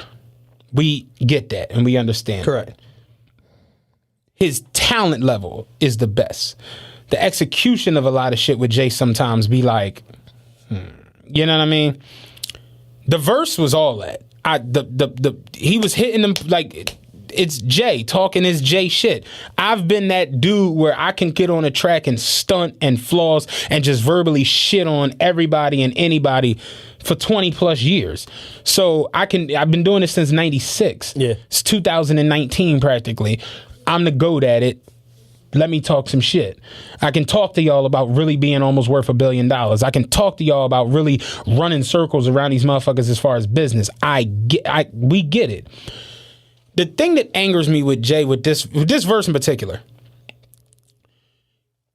Jay-Z is 70, and he compares his 70-year-old life to that of 25-year-old rappers. And that shit bothers me because it's like backdoor shots for the sake of backdoor shots. Because realistically, Blueprint 3, Jay-Z was telling me about, now we on Billboard. But now you at 60 who doesn't even really rap for a career is like, y'all fucking with Billboard? And it's like... And you've been fixing the fight for yourself on Billboard the last 10 years. So it's just like, I look at Jay like, your contemporaries, it would be weird, but throw shots at Nas, throw shots at Meth, throw shots at LL, throw shots at DMX. So People from your generation. Like, you can't compare... You at that's you can't compare you at the end to guys that are 7, 8, 10 years in. Like motherfuckers that I work with, they got 35 years in. They literally do all kinds of crazy shit, and it's like they get caught doing something. It's like, I'll just retire. Fuck them. We don't got that same luxury with 9 years. You know what I'm saying? Yeah. So it's just like it's like a fixed fight for the sake of a fixed fight. And my thing is when I look at Jay-Z, when Reasonable Doubt, Volume 1, Volume 2, Jay-Z was what, 30? You know what I'm saying? But if you look back, he's always been that. He had a line that said rookies blame it on the age. But but this is my thing. Jay didn't have years that are as good as these niggas' young years. Kendrick Lamar just made $56 million this past year. Drake last year made $94 million. Like a 60 piece. Like motherfucker, you at your late 20s, early 30s, you weren't ripping off 50, 60 million a year. So don't turn around and try to play them for having and the weirdest shit with me is like, everything Jay said in his verse that everyone loves is the same. I mean, verbatim, the same exact shit Dame said in his Breakfast Club interview that y'all hate. Y'all got a boss? What's your boss name? The weird boy with the toupee? Come on, my son has cookies. Like, it's the same shit. I got title. I got Duce. I got da-da-da. Fuck wrong with y'all? Like, I do what I want. My hair growing long, nigga. Y'all still out here working for motherfuckers? It's the same exact shit. And motherfuckers like, oh man, this is the greatest fucking thing I ever heard. You know what it is? We got picks. We got picks. We got picks. And sometimes the message is less important than the messenger. Exactly. And it sucks. Because me and you are Dame Dash guys. We love Dame and Dash. But I'm not taking the verbiage and the way he was coming off in the verse. He killed it. Yeah. He's easily going to be in the running for verse of the year when I do that shit next week. So it's like, there's no way around it. He killed it. But the shit he's saying, throwing on, I ain't got 1 billion streams, but I got $1 billion. Jay, you 65. You made a lot of money from clothing, liquor, things outside of the rap arena. So you're like dissing motherfuckers for running up streams and killing it on some rap shit when y'all not on the same playing field. Yeah, but and to be fair, when you was selling 5 million records, you was telling everybody that you sold 5 million records. That was your part of your whole campaign. I still sold more than Will Smith. That was was part of your verbiage. And that was just who you be my joint. It's like, if you want to, you can't tell me at 65 about everything you've done and how you fucking the game up. Because like you can't tell me at that stage of your life just how ill it is compared to somebody who's 28. Like, you can't diss the Migos when the Migos just had, like we just said, the song of the NBA. You know what I'm saying? Yeah. Like, you can't diss them for having a song that does 7, 8, 9 times platinum in streaming when we're in the streaming era, and turn around and you look and you see motherfuckers is making just as much. Hey, Taylor, can you give me some paper towel real quick? Like, you can't grab that cord. Like, you can't diss them for doing what they do and making the money, because it's like I said, you look at the Forbes list, Kendrick on there on 50 mil, Drake on there this past year at 40 mil. I think Jay this past year made like 70 or 80 or something like that. Yeah. So it's like, Jay had a great year, but you look at it last year, Jay made 46, Drake made 94. Yeah. Is it still corny to have a boss or to be working with Apple? Right. You know what I'm saying? It's like just saying it for the sake. And then you got the boy who got on the bus and, I only got $1.80. Tell me how. You know what I'm saying? Tell me how. Yeah, like Jay talking that talk, like niggas still worried about having bosses and shit. And I'm like, you're homeless. You need to get a boss. You know what I'm saying? So that was my only knock with it. But as far as the rapping, it's great. But it at times it'd be like hearing 60-year-old Jay compare himself to 28-year-old Migos or 23-year-old 21 Savage. It's just like you dissing niggas for the 360, which we kind of know the 360s is nuts. But Jay was in a 360. That's the craziest shit ever, right? Your deal with Live Nation was a 360. It's just like, I honestly just don't think people know or understand. Madonna was in a 360. A lot of them was. U2 was in a 360. So it's cool to diss Tekashi, like, you got a 360, but Tekashi out here ripping off motherfucking 100 bands a show. Yeah. Whereas in your time period, nobody was ripping off $100,000 a show, because that's just not what it was. So you look at it now, like we just talked about earlier with Jaquan, you get a hit, you'll pay that money, like you spoke about last week, you'll pay that money for the motherfucking feet, for the sample and all of that bullshit, because you like, I'm gonna go on the road and pick up 7. Fucking the Gucci Gang nigga made $7 million. Yeah. That's nuts. That's insane. From a song that didn't do crazy charting. Lil Pump. Yeah. Lil Pump's one of my favorite rappers, by the way. One of my favorite little pink haired new niggas. Picked up $7 million on that shit, and it's just like, it'd be irritating me at times just hearing him compare his older life to the life of motherfuckers who still writing their story. Yeah. And then when I sit back and I look at, like, we gonna talk about it, the whole Drake shit. It's just like you see motherfuckers having a better music career, and I got in an argument with that the other day at the barbershop. One of the barbers was like, so you think Jay ain't had the best career in rap? I'm like, he has the greatest career of anyone who's come from rap. Maybe Will Smith. Yeah. Arguably. Yeah, but that's adding all the other ancillaries. But I'm like, with Jay-Z is the greatest person to come from rap. Yeah. Does he have the greatest rap career? I honestly don't think so. I mean, and the thing is, it's like, all right, looking back a couple years ago, that whole beef with Baby and Jay and all that started because Baby said, how can a nigga be the best rapper if he don't make the most from rap music? He said, these niggas is making money from selling everything but music. Mm-hmm. He said, but when we go on tour, we got the highest grossing tours. We fucking put albums out, we sell the most albums. We fucking sell the most, you know what I'm saying, singles, whatever. I remember ringtones, all of that for shit. like a good couple of years, that Forbes top 5, it was Dre, Puff, Jay, Birdman, and 50 Cent. It was them 5 like every year. Wayne was right there. And everybody that was on that list was 50. Music, clothes, video games, Jay, Rockaware, fucking liquor, Dr. Dre, headphones, Puff, Ciroc, all this other shit. Birdman, selling that music. Shit wasn't from the lugs. Yeah, it was just, just selling music. We just literally outgrossing motherfuckers when it come to music. When you look at the top 10 hip hop tours of all time, number 2 is Watch the Throne, Jay-Z and Kanye. Number 1 is the Summer 16 tour. Jay isn't on the list again. Drake's on there 5 more times. Right. Like, out of the top 10 grossing tours in rap history, Drake got 6 of them. Drake versus Lil Wayne is one of the top grossing tours of all time. Drake with Future on the European leg with Thug. That shit is one of the top grossing tours of all time. It's just like, the fuck? Yeah. And then, like I said, when you sit back and you see that article that came out yesterday, it's just like, now I get it. As a precursor to this article, the other day, no, before I get into the whole Drake shit, I love the Jay verse. I really did like it. The undertone is very Jay-Z-ish. It's super Hovish. Yeah, super duper Hovish. The undertone is very like, I'm a weave this web around y'all because y'all stupid and y'all gonna go with whatever I say.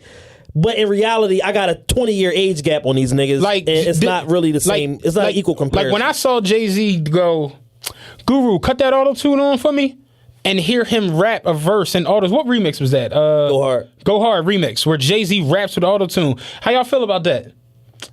Chief on the line, Jay. All right, bet.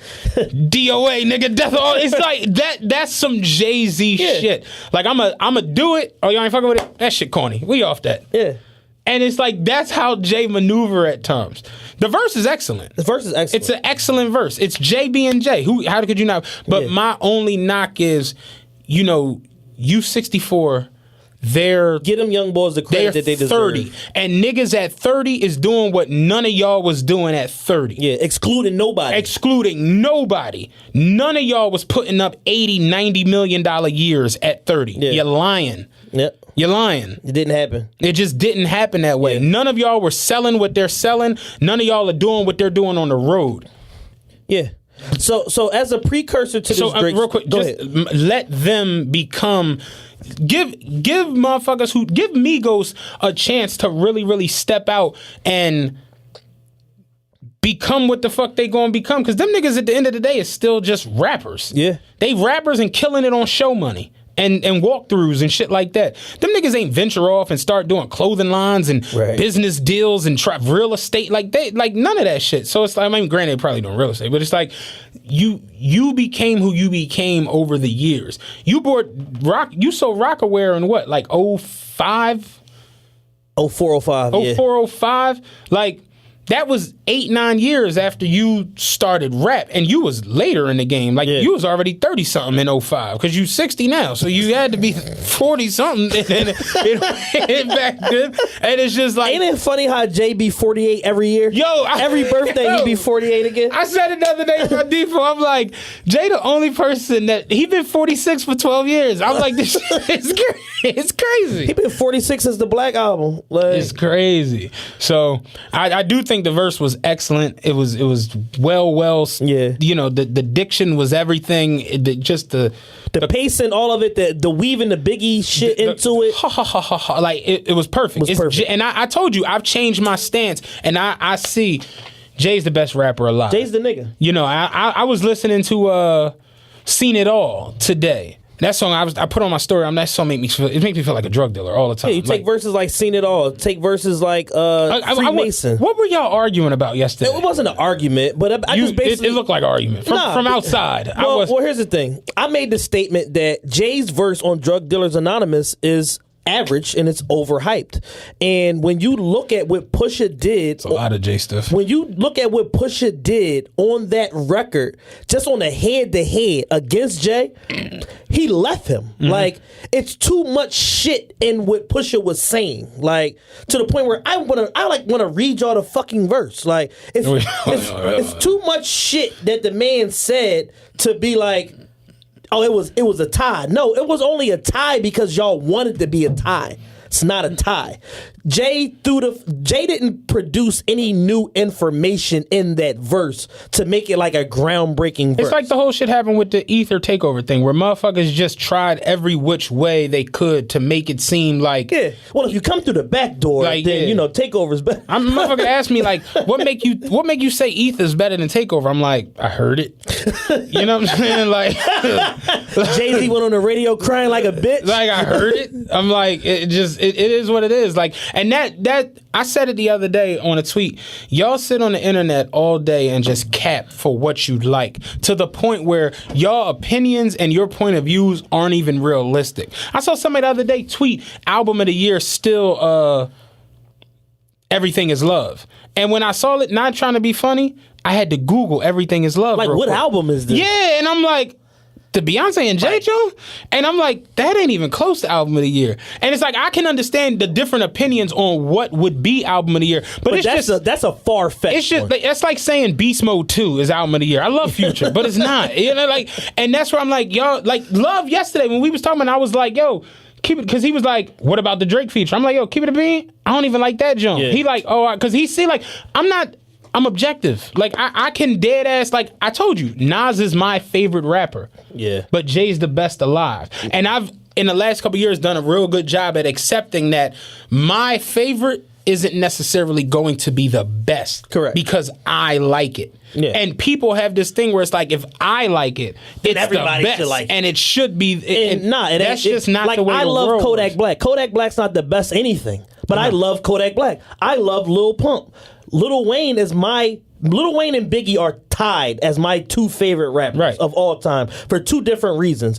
Biggie, because he's just the fucking best rapper I ever heard in my whole life, and Wayne because literally our lives mirror one another. Like when he was 22, I was 22. Like, his music was the fucking soundtrack to my growing up. Mm-hmm. And when he became the best rapper alive, Wayne, I was riding around doing what I was doing, going to college and this and that and having shit going on. And that was the music that I listened to every day. Dedication 1, Dedication 2, Drought 3, the fucking Carter 2, the Carter 3, the Carter 1, like all of these fucking records like that impacted culture. And let us not forget, the nigga got so hot that not only did Jay go fucking park his ass on the bench and go away, 50 went and sat his ass down somewhere too, because they couldn't hang with the nigga, because not only was he putting out dope shit, he's putting out dope quality shit also. But I recognize through all of that Jay is the greatest. It just is what it is. Like, but my favorites don't move. You know what I'm saying? Yeah. Like, I fall in and out of love with Jay because of the Jay fanatics that overhype certain shit when it's like, yo, Jay can have a moment where he just all right. It's okay.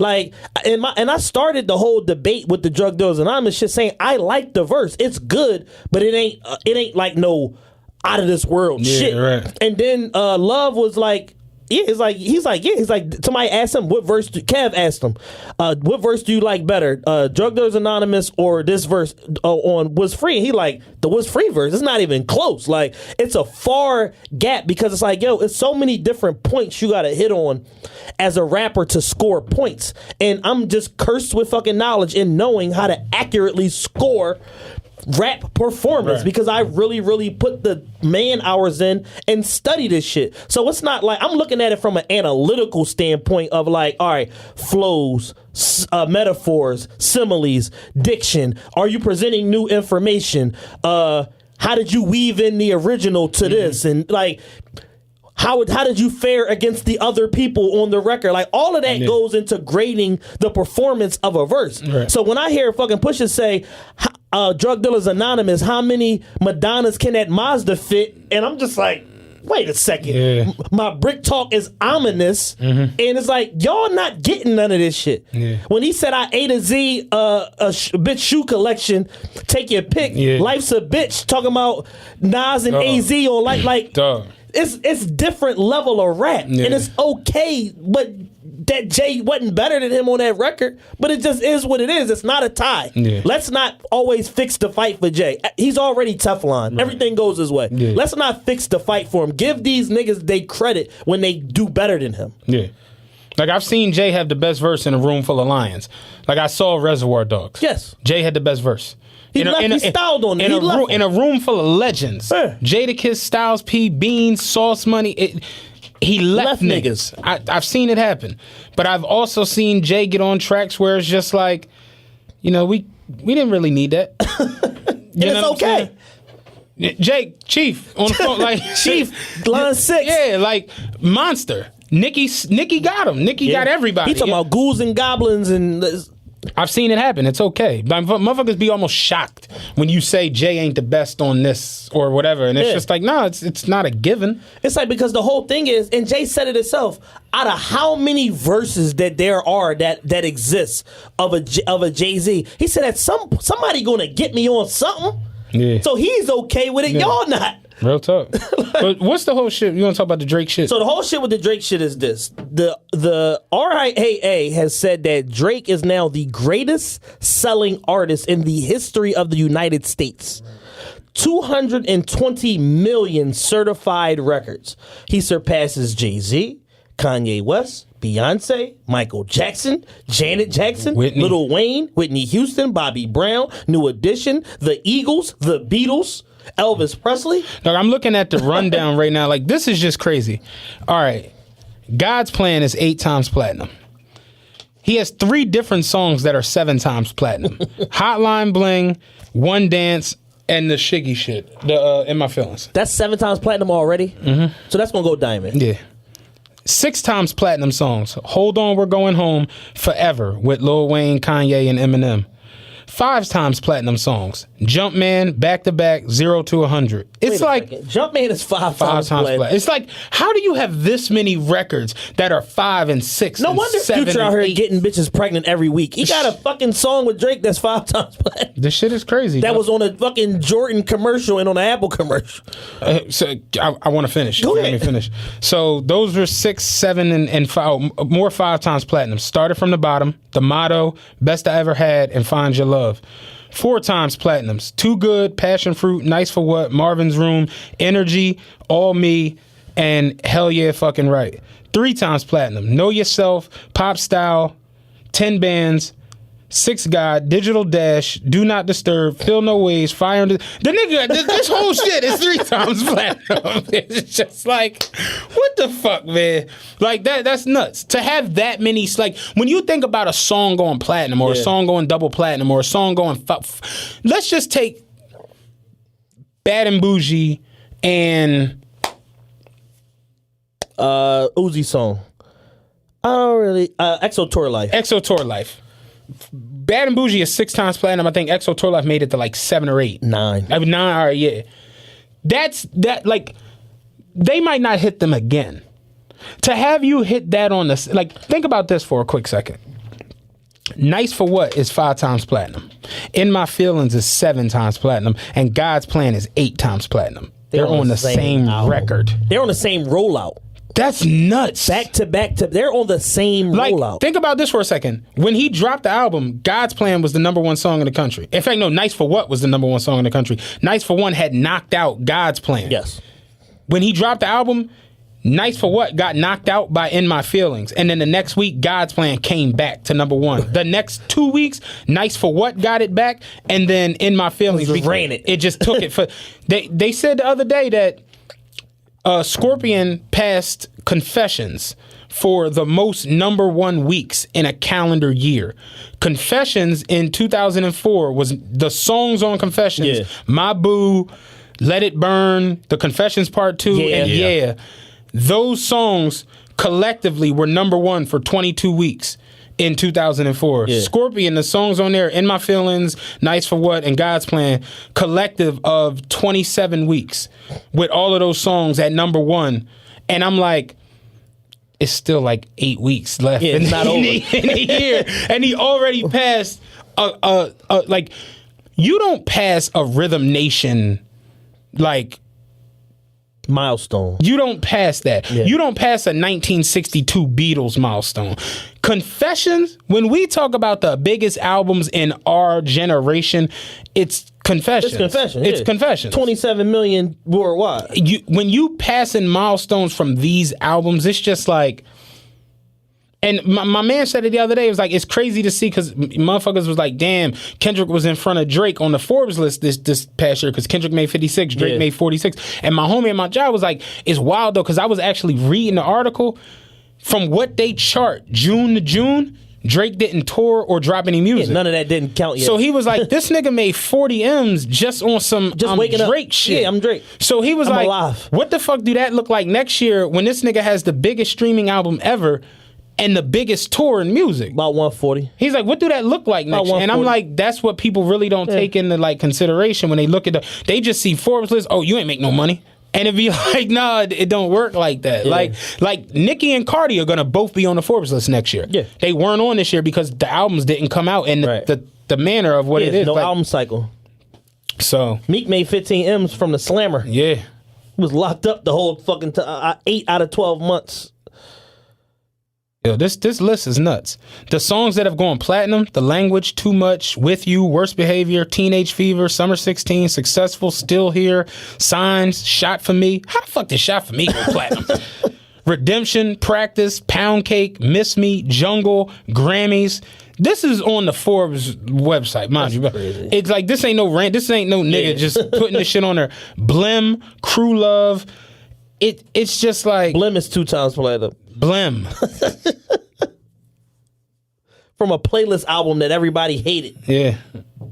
Shit is crazy, man. But That boy. yeah. Oh, so what I was going to say before we kind of started all this, me and Black was having a conversation like 2 months ago, and he was like, yo, do you think Drake music career has surpassed Kanye and Jay-Z? I said, well, if we being honest, he surpassed him 5 years ago. Drake might have passed both of them with if you're reading this, it's too late. Yeah, like he passed some guys 5 years ago. Like I said, because I said when you look at the music stats, Jay-Z didn't get his first #1 single until his '98 fucking album. Like New York was his first #1 single as a solo artist.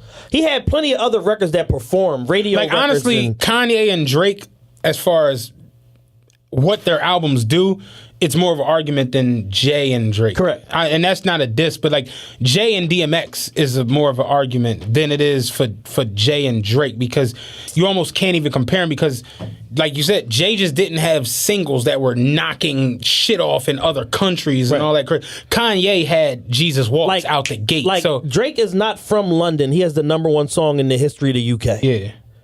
How? Yeah. You get what I'm saying? Like shit like When that. the Beatles were from London. He's not from here. He's the highest selling artist, not In male America. artist, in American history. Yeah.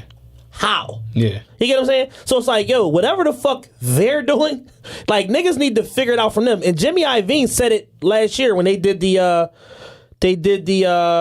HBO documentary. HBO documentary. He said Drake and Future the Prince are the smartest people in the music industry. He said if I was still in the music industry, I would hire them to run my company and just sit back and just make fucking money. Right. They're smarter than everybody. Yeah. They have this shit figured the And fuck it's out. like, that's why I'm like with the whole Jay John, like, oh, y'all worried about Billboard or, you know, this, that, and the third. And it's like, I told my homie, he was like, how you feel about, and that's another thing too. People who mistook everything Jay said, y'all weird. That's my second one for the show. Try to make like, it sound like he was dissing Kanye. They tried to make it seem like he was dissing Drake with the whole, I ain't got a billion streams, I got $1 billion. And, you know, my homie, he was like, how you feel about him throwing shots at Drake? And I'm like, he didn't throw shots at Drake. And he was like, no, because he was like, you know, y'all worried about Billboard and, you know, this, that, and the third. Like, I don't do that. Like, you know, y'all working for these motherfuckers, you know, like, and I'm like, yeah, Drake probably was like, he ain't talking about me. You know what I'm saying? Like, because I just seen you.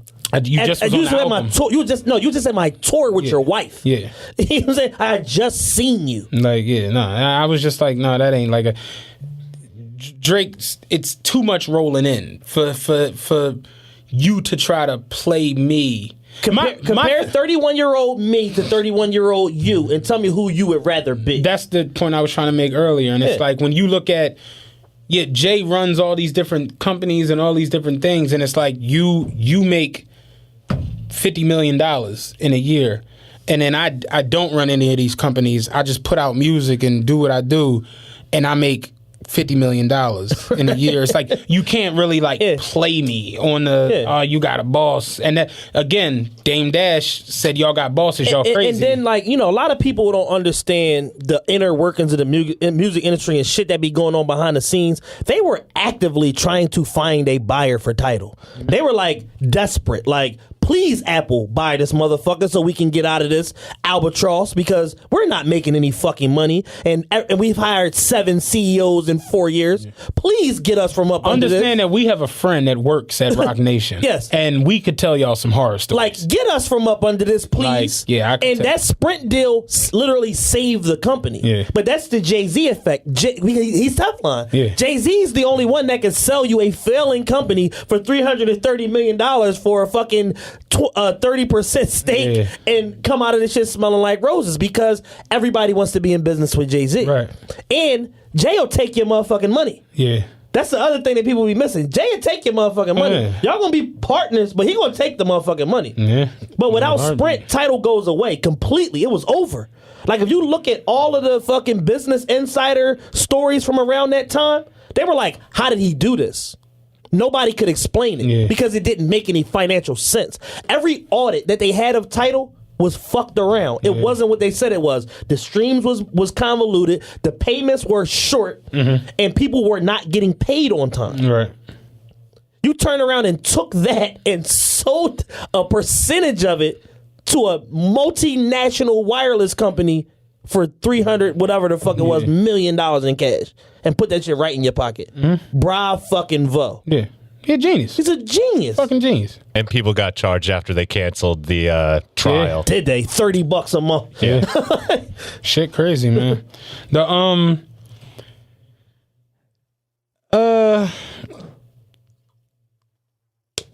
I'm kind of over the whole 6ix9ine shit. At least till we really you figure it's fucked up that he's going to be in there till September. Yo, waiting for his trial.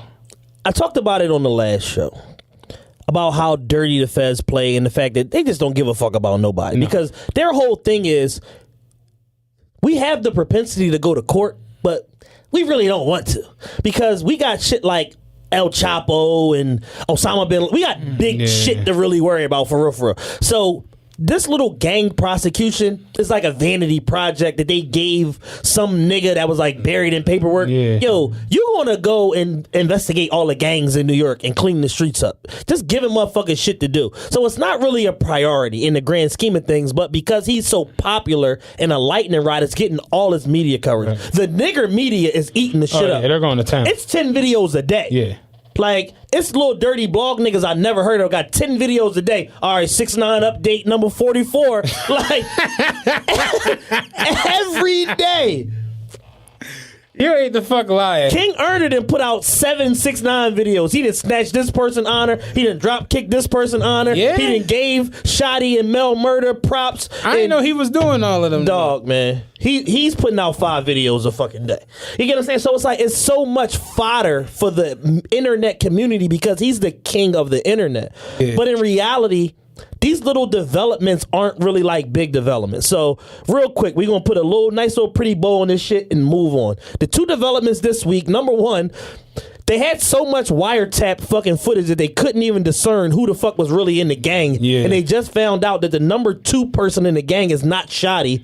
It's Rel Murder, who's Mel Murder's cousin or his brother. Yeah. So they issued a superseding indictment on him. Hey, Rel Murder, come in here with your brothers. Yeah. You done. You off the street, nigga. The other thing is the wiretap phone conversation between Mel Murder and Shotty might spring this nigga, Danny, if his lawyer has any sense whatsoever. Yeah. They are implicitly on a call, number 1, saying they're going to violate him, insinuating that they're going to murder him and that they need to talk about murdering him in person. And then the most damning part of it is that nigga's not in the gang. He was never in a gang. Yeah. That nigga's food and blah, blah, blah. He trying to play you, Shotty. You need to do something about it. Yeah. So if his lawyer has any sense whatsoever, you file an emergency petition, blah, blah, blah. Y'all charging him as a gang chief. The evidence here clearly states he's not even a member. The gang chief is telling you he's not even a member. And y'all charging him as a gang chief because he's the most popular one. That's not fair. There's got to be some sort of legal precedent they can tie to this shit. Danny at least gets bail. At the very least, he gets his accounts unfrozen. Yeah. So he can fight this shit from the streets. The whole thing of see you in September after Labor Day is like, dog. That's a tactic made to make a motherfucker break. Yeah. We trying to make you take a plea for some shit that you don't have nothing to do with or make you tell. That's all that's for. And when and if they go through the whole trial and shit, that's going to take 2 more years. So now you done sat for a year. You got to do 2 more years sitting in jail while you fight the fucking case. And then if you get convicted, they going to send you to Oklahoma some fucking weird. Or Indiana like they did. Remember the OJ trial was years. Like OJ got booked in 94. When he actually, the day he beat the John, I was in 6th grade. That was 95, late 95. Early 96 or some shit like that. Like it took a long time. We was in this is when I was going to Spruce Hill. We were in the study hall and they were playing the verdict over the joint. But I was in 6th grade. And it's like, that shit happened. I was in 4th when the chase happened. And it's like, yo, that should be years fighting them fucking wild ass cases. So it's like, I'd like to see him get out. His album, they said today, is going to be the number 2 in the country. Travis Scott went back in at number 1. Oh, because of the tour. Yeah, I heard his aesthetics from his tour is awesome. Like his there's a little controversy with that. Tommy Lee from Motley Crue put up footage showing that Travis stole the Ferris wheel and the roller coaster from one of the Motley Crue tours. Oh. From the 90s or whatever the fuck it is. Corny. Yeah, he had receipts.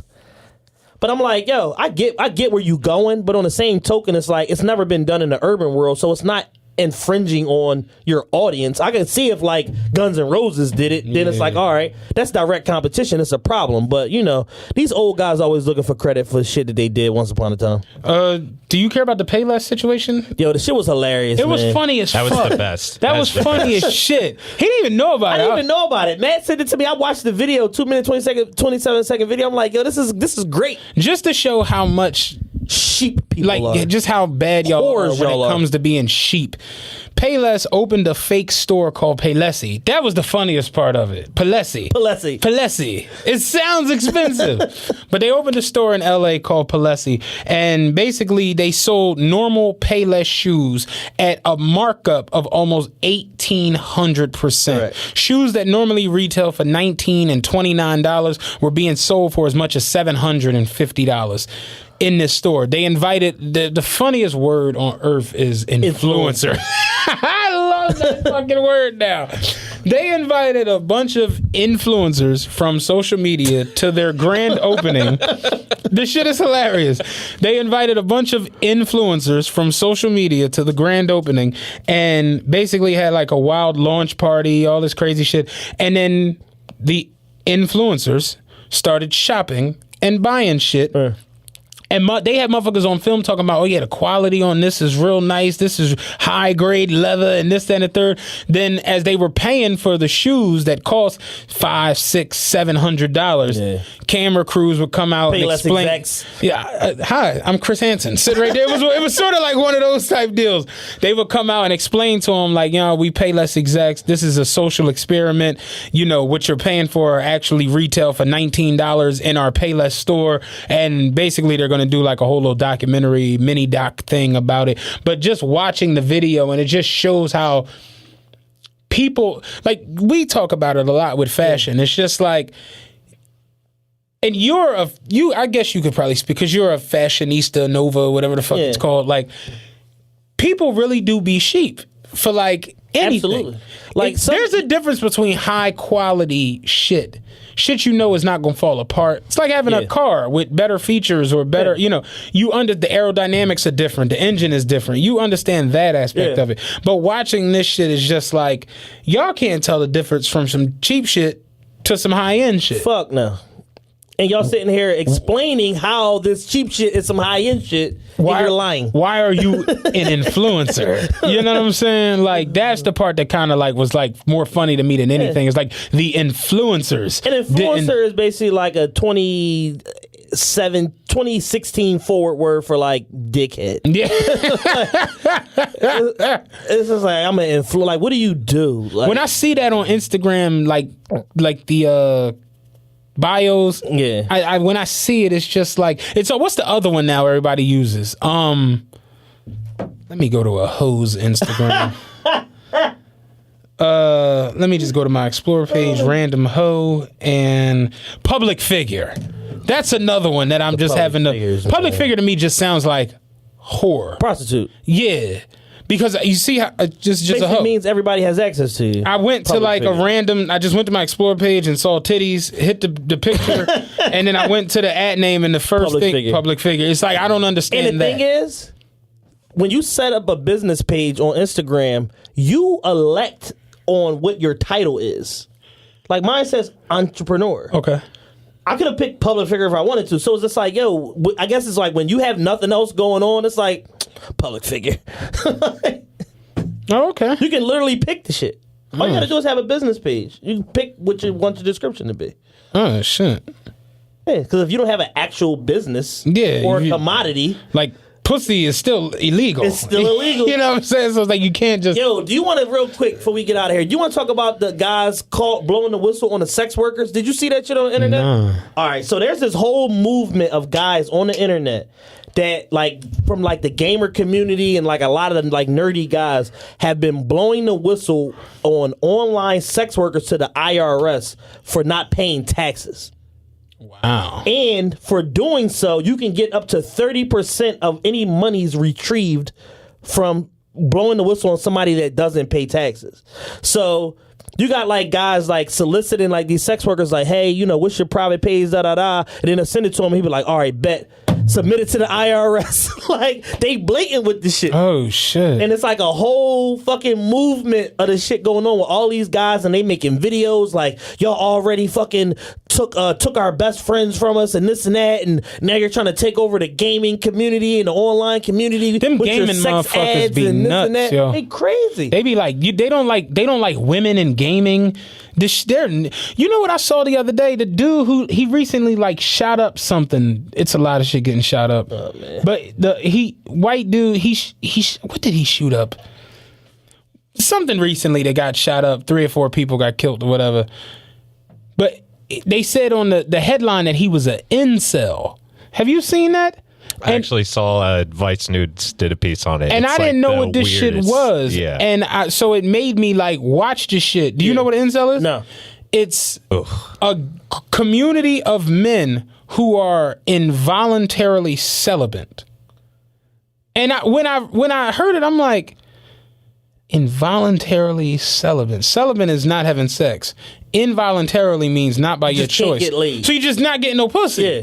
And they have like banded together, and they praised the one boy who killed he killed a bunch of people. Yeah, the one where it's like that creepy like 16-year-old like talking about like how he's going to kill people and he's like sitting in his car. Yeah, he's guy. like their Jim Jones. Oh god. Yeah, like yo, this shit is nuts. And I'm like, do you know how bad it got to be going for you to be involuntarily celibate? Now you got a community with other motherfuckers. Like, and that's just like how nuts the like we out here like involuntary. Like we want to fuck bitches, but we can't. So now shit is not going our way. And you they know what I'm like saying? really like say some like disrespectful shit. to each And they other. go on the internet and they like troll women. This shit is nuts. My question is this for both of you guys. How, is there like a minimum amount of time you have to be celibate before you are then considered an incel? Because if I'm a guy and I ain't got none in 5 years, a nigga with 6 months under his belt, get the fuck out of here. You can't understand my struggle. Boo this man. Get him out of here. You're a special breed when you like hate yourself that much. You hate yourself that much and you hate women that much. And haven't got laid in 5 years. That's How probably did I good know enough. you was about to say boo this man? Boo this man. But yeah, I was watching this shit and I'm just like, yo, this is nuts. I ain't gonna hold you. It was like kind of chilly in my apartment. I'm like, yo, this shit, it's like making me. It's like I gotta turn the heat up. Like that shit sit like, cause it's some scary, sick individuals out here in the world, and I'm just watching this shit like, yo, this is. I watched the same joint you watched that Vice did, and it fucked. Yo, speaking of Vice, me and Chad are trying to put together a documentary about the niggas who be begging chicks for money, and we had like a fan basically like, why do women do the wrong homework on men? Like after he ran down on you, then you realize he a total fraud, his watch is fake, he ain't got no money, nowhere to live. He was driving his baby mom car. All of this different stuff. And I was saying it to my homegirl the other day. I'm like, yo, when I posted that shit, like, of course I was joking. Me and Chad about shout out Vice. We will do the documentary. It should have take 4 hours. Like it'd be that easy. like dead ass. You know what I'm saying? Like, but one Instagram post, I had his fucking lobby filled up with chicks. When I posted this shit on my story about me and Chad doing the piece for Vice, and then he took it and reposted it on his story. Yo, I was telling her I got so many DMs from chicks. It was crazy. I spoke to a chick the other day. She said she was talking to this guy. She met him. They went out, had dinner, whatever. They went out on a Friday, had dinner. She said they didn't make it to the next Friday. She's like, it might have been like that next Wednesday. He was like, he lost his debit card and had to do something real quick. Borrow some money. I need to borrow $1,000. And I'm like, them niggas is going for the gusto. Borrow a stack? Dog. I'm thinking he gonna hit her for like a deuce. I'm like, niggas is shooting. Niggas shoot from Curry range. What Clay said, I'm not tripping off no missed shots. I'ma just keep shooting and I guarantee they gonna fall. I'm like, God damn, like niggas really have gotten to that point where it's like, fuck it, I'm gonna go for that. Or finesse these hoes. Yo, at my lowest, right? Yo, that's right. At my lowest. At my I'm lowest. like, when I was literally doing bad. 2013. I don't know if I had enough golf for that. 2013, I'm damn near homeless. I'm living at my homegirl crib. I'm ducking off to go fuck bitches in skeezy motels when I can. when I have a especially good weekend, an extra $80 pops up. I'm at the 2-star hotel over Cherry Hill. Never, ever, ever did I think to be like, I'm gonna just finesse these bitches. Like that never crossed my mind. Yo. But what's crazy is the motherfuckers that finesse the bitches hit all of them.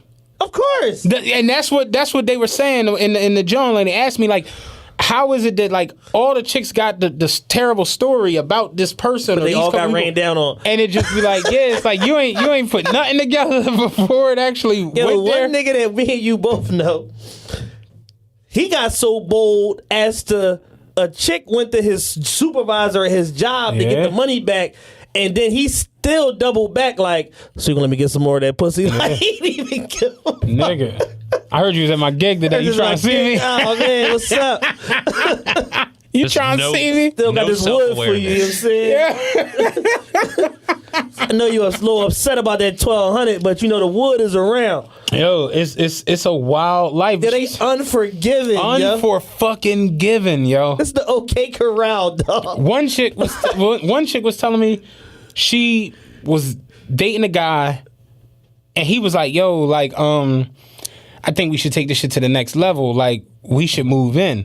And she was like, "Well, I feel that same type way, but I just signed my new lease." And he was on the tip like, "Yeah, nah, like we can move. I'll move in with you." And she was like about to be with it, and then she found out he had a girlfriend, and the girlfriend and him had broke up, and she gave him a week to get out of the house. And he like, "Bitch, I got something for you, bitch. I'll show you." And he went to her He like, was about to be online, new apartment flow, you know what I'm saying? Had to level up. 2018, me and Bay, you know what I'm saying? had to level up. I'm gonna be eating ass all on this island right here, you know what I'm saying? I'm eating ass on this island. I'm cooking eggs over here on the stove. Oh, You know what I'm saying? Little linen closet, big shit, man. It's a conundrum. You know what I'm saying? Like, But how she find out that he had a week to get out? she said because I think we should take things to the next level. It's funny as shit. apparently she had went through his phone and saw pictures of her. Ex, the girl. The chick he was with saw pictures of the new chick. It hit the chick up. And basically went through Instagram. Sabotaged my man's situation. Went through Instagram and found her Instagram and like at her and was like, "Yo, yeah, we need to talk," and like, blah blah blah, and then told her like, "Yeah, I threw him out because I found out he was talking. He was not just with us. He was fucking with like somebody else, or whatever." Blew grenaded his whole shit. Yeah, and she was like, "Damn, like I'm thinking it's serious. Like he was getting ready to move in. I'm told him he got a week to get out.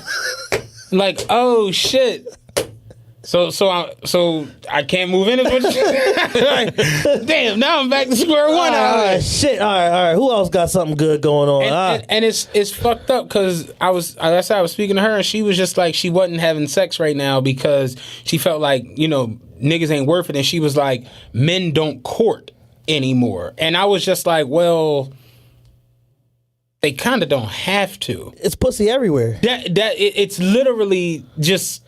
It's everywhere. It's Too Short on the Valiant interviews, he was saying like the art of fucking has changed in terms of like you can't be a hound dog and expect like no repercussions from like hounding a bitch. Yo, let me fuck. What's up with that pussy? Let me fuck. Like you can't do that shit no more. It's inappropriate. Bitches will women will blow the whistle on you. Like that shit ain't cool no more. However, if you got a little tiny bit of shit going on for you, it's like fucking deer meat to piranhas. Yeah. Like they all fucking over you. But I was telling her to the whole point of like, you court what you want. Like you got chicks, and like me, like I got my chick, and it's just like, we can go wherever, we can do whatever. I don't trip off of none of that shit. But it's just like when it comes to meeting, like it's a chick, I've never met this chick on earth. She DMs me maybe a week ago and was like, "I love you when you get a ball, like your fresh ball head. I just want to put my titties on them."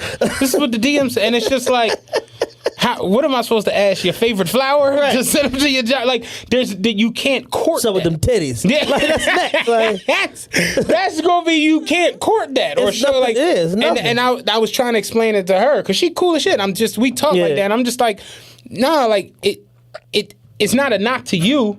I respect you know what you doing because you feel like know your worth, queen, and that's dope. But you gotta understand this. The fight is fixed. The fight is fixed. It's queens that they don't know. And not saying that it's like, I don't want to sound like I'm dissing women and but it's chicks that's really. I remember I came out of my depot and it's a Chinese store across the street from my depot. Scumbag Chinese store. Scumbag Chinese store. This is when I was still on some bullshit, eating whatever. I'm like, I'm going to go get me some Chinese food, take it home. I go in there, I order. I'm on my phone in the corner.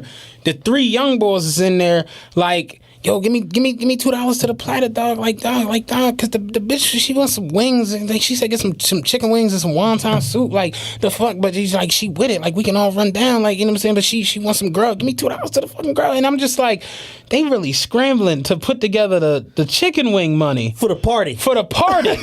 And I'm in the corner cracking the fuck up. And he like, what's so funny? And I'm like, y'all ain't got the... He like, oh, no, I mean, I got it, but it's like, the fuck, like, you know what I'm saying? Like, I ain't the only one fucking his bitch. That's what TV was on. Like, it ain't just me. Like, I'm saying I ain't the only one getting my Jimmy waxed tonight. Nigga, give me a little deuce, man. And I'm thinking to myself, like, I want to go rescue Shorty, you know? like I'm really about to follow these niggas on some Raphael Ninja Turtle shit. Like, because it's nuts, but it's like, that's real. Yeah. It's that little chick that she gonna let all them do whatever. Just bring the wonton soup and the chicken wings. It's real. It's real. It's been real though. It's been real. It's not new. And it's like that on a lot of different levels. It always been like, I had homies that I grew up with, my niggas from around 58 and onward. These niggas would ride around all day looking for that one particular kind of dusty, in need of some direction, don't kind of know where she going, meandering little chick. And they would just, damn, babe, what's going on? You looking good as shit today. And gas her the fucking next thing you know, she's sucking 7 dicks. Like, they would do this this was their routine. They would do this every day. When I tell you, me and my homie, I will never forget this shit. We riding down Elmwood Avenue. We in the whip. We riding. We see the chick walking up Elmwood. I bangs the Yui. So I pull up. She's on the passenger side. My homie sitting next to me, whatever. So here I am with my parents and my fucking Christian Academy education and all my manners and shit. It wasn't uncommon for a group of niggas to talk to one chick. Yeah. That's just what it was. We pull up. I'm talking to her. Damn, how you doing? You know, whatever. Where you on your way to? Just nice. Small talk. My man comes out of left field like, yo, you got some big ass titties, yo. And I'm like, what the fuck? She was like, I know, right? They crazy. I'm like, I see where this is going. Oh my God. Like, that shit it's nuts, but it's like, it's chicks that really don't, like, they don't understand, like, they just want straight savagery. You ever watched the hip hop groupie documentary? Yes. With Cam and Jay, and the chick was on there, the video chick, she was like, I did have oral sex with Jay-Z. And she was like, it was just so cool. Like, he was walking through the tunnel backstage at the arena. He saw me and was like, you got a fuckable mouth. And I just had to suck his dick. And I'm like, Jesus Christ. I got all tingly inside. Like, Cam was on there like, yeah, bitches used to try to fuck Mace because Mace was the man. And bitches is like, yeah, I'm trying to get the Mace dressing room. Like, oh, yeah? Well, come in the Diplomat dressing room and let us see what's up with you. And if you good, I'll let Mace know. Give you the and they'd be referral. like, all right. Cam's like, yeah, they was with it. You seen backstage chicks in the bathroom stall with nobodies. With nobodies. With niggas that carry the bags for the niggas that carry bags. Yeah. Nigga, one job is opening up the blinds on the tour bus, spinning the little ride. That's his job, but he got groovies. This shit is crazy. And it's like, that shit has trickled down now to poverty levels. Yeah. To where it's like, it ain't even about no money or nothing like that. This. Yeah. That's exactly what I told her. I'm like, that social media done chopped. There ain't no, oh yeah, they from West and they be out West or they from South. That shit, you could, dog, Brian Hooks DM'd me last week. Do you know how fucking crazy that is? I basically, on my IG story, somebody was like, is Killer Season better than Three Strikes? For y'all that don't know, shout out Brian Hooks. He's the star of Three Strikes, was on Eve's show. You know what I'm saying? Whatever. He was on Soul Plane, whatever. Somebody, when I did the stories, was like, is Killer Season better than Three Strikes? My response was, don't ever compare Killer Season to Three Strikes. Three Strikes is a fucking classic, which it is. Brian Hooks DM me laughing like, I appreciate that, dog. I'm like, how the fuck did this? How the fuck did Brian Hooks even find me on Instagram? But it's like, that's how small the world has become because of social media. Like, so where like back in the day, y'all would have 2 or 3 party bitches in your little section. You got access to all the party 150 bitches. Of them. With it's. I'm 30. I'll be 36 years old in March, and at the end of the day, if I follow a chick for 4, 5, 8 months, I know you already. Mm-hmm. It ain't no courting. Yo, what's up with this dick? Like, it's no courting. I already know what you into. I know you just broke up with your boyfriend. I know that you fucking sad, whatever the case may be. Yo, what's up with this dick? It's no courting. Like, I know that you sad or whatever. like, you keep posting these dumbass niggas ain't shit stats and all that shit. Like, damn, why don't you come suck this dick, make yourself feel better? You know what I'm saying? Hey, this fool. I like when we do this part of this. This nigga's a fucking fool. I know you sad or whatever. I know you're going through some of your baby father got smoked last week for telling on niggas. I hope Vice hears this, because I would really love to do Yo, a man, that's gonna be the best documentary of all time. It's gonna be better than that fucking all the cocaine Jones. It's gonna be better than it's gonna be the underworld of finessing. Yeah. I would Finessing love these to do- hoes. It would be so fucking funny. We have too many interviews. We'd have to stop. We had to stop with the interviews. Like man. we would like it'd be like Stratford and Oakmont on the fucking Wolf of Wall Street. Motherfuckers in the lobby just fighting to get Too much. there. Like yo, but I enjoyed this. This is fun as always. We finished strong. We finished strong. Like T-Mac, prime T-Mac on the baseline. Yeah, like I had a good T-Mac argument the other day. I don't even get back Just into not gonna that. get into that. Black barbershops are the worst, yo.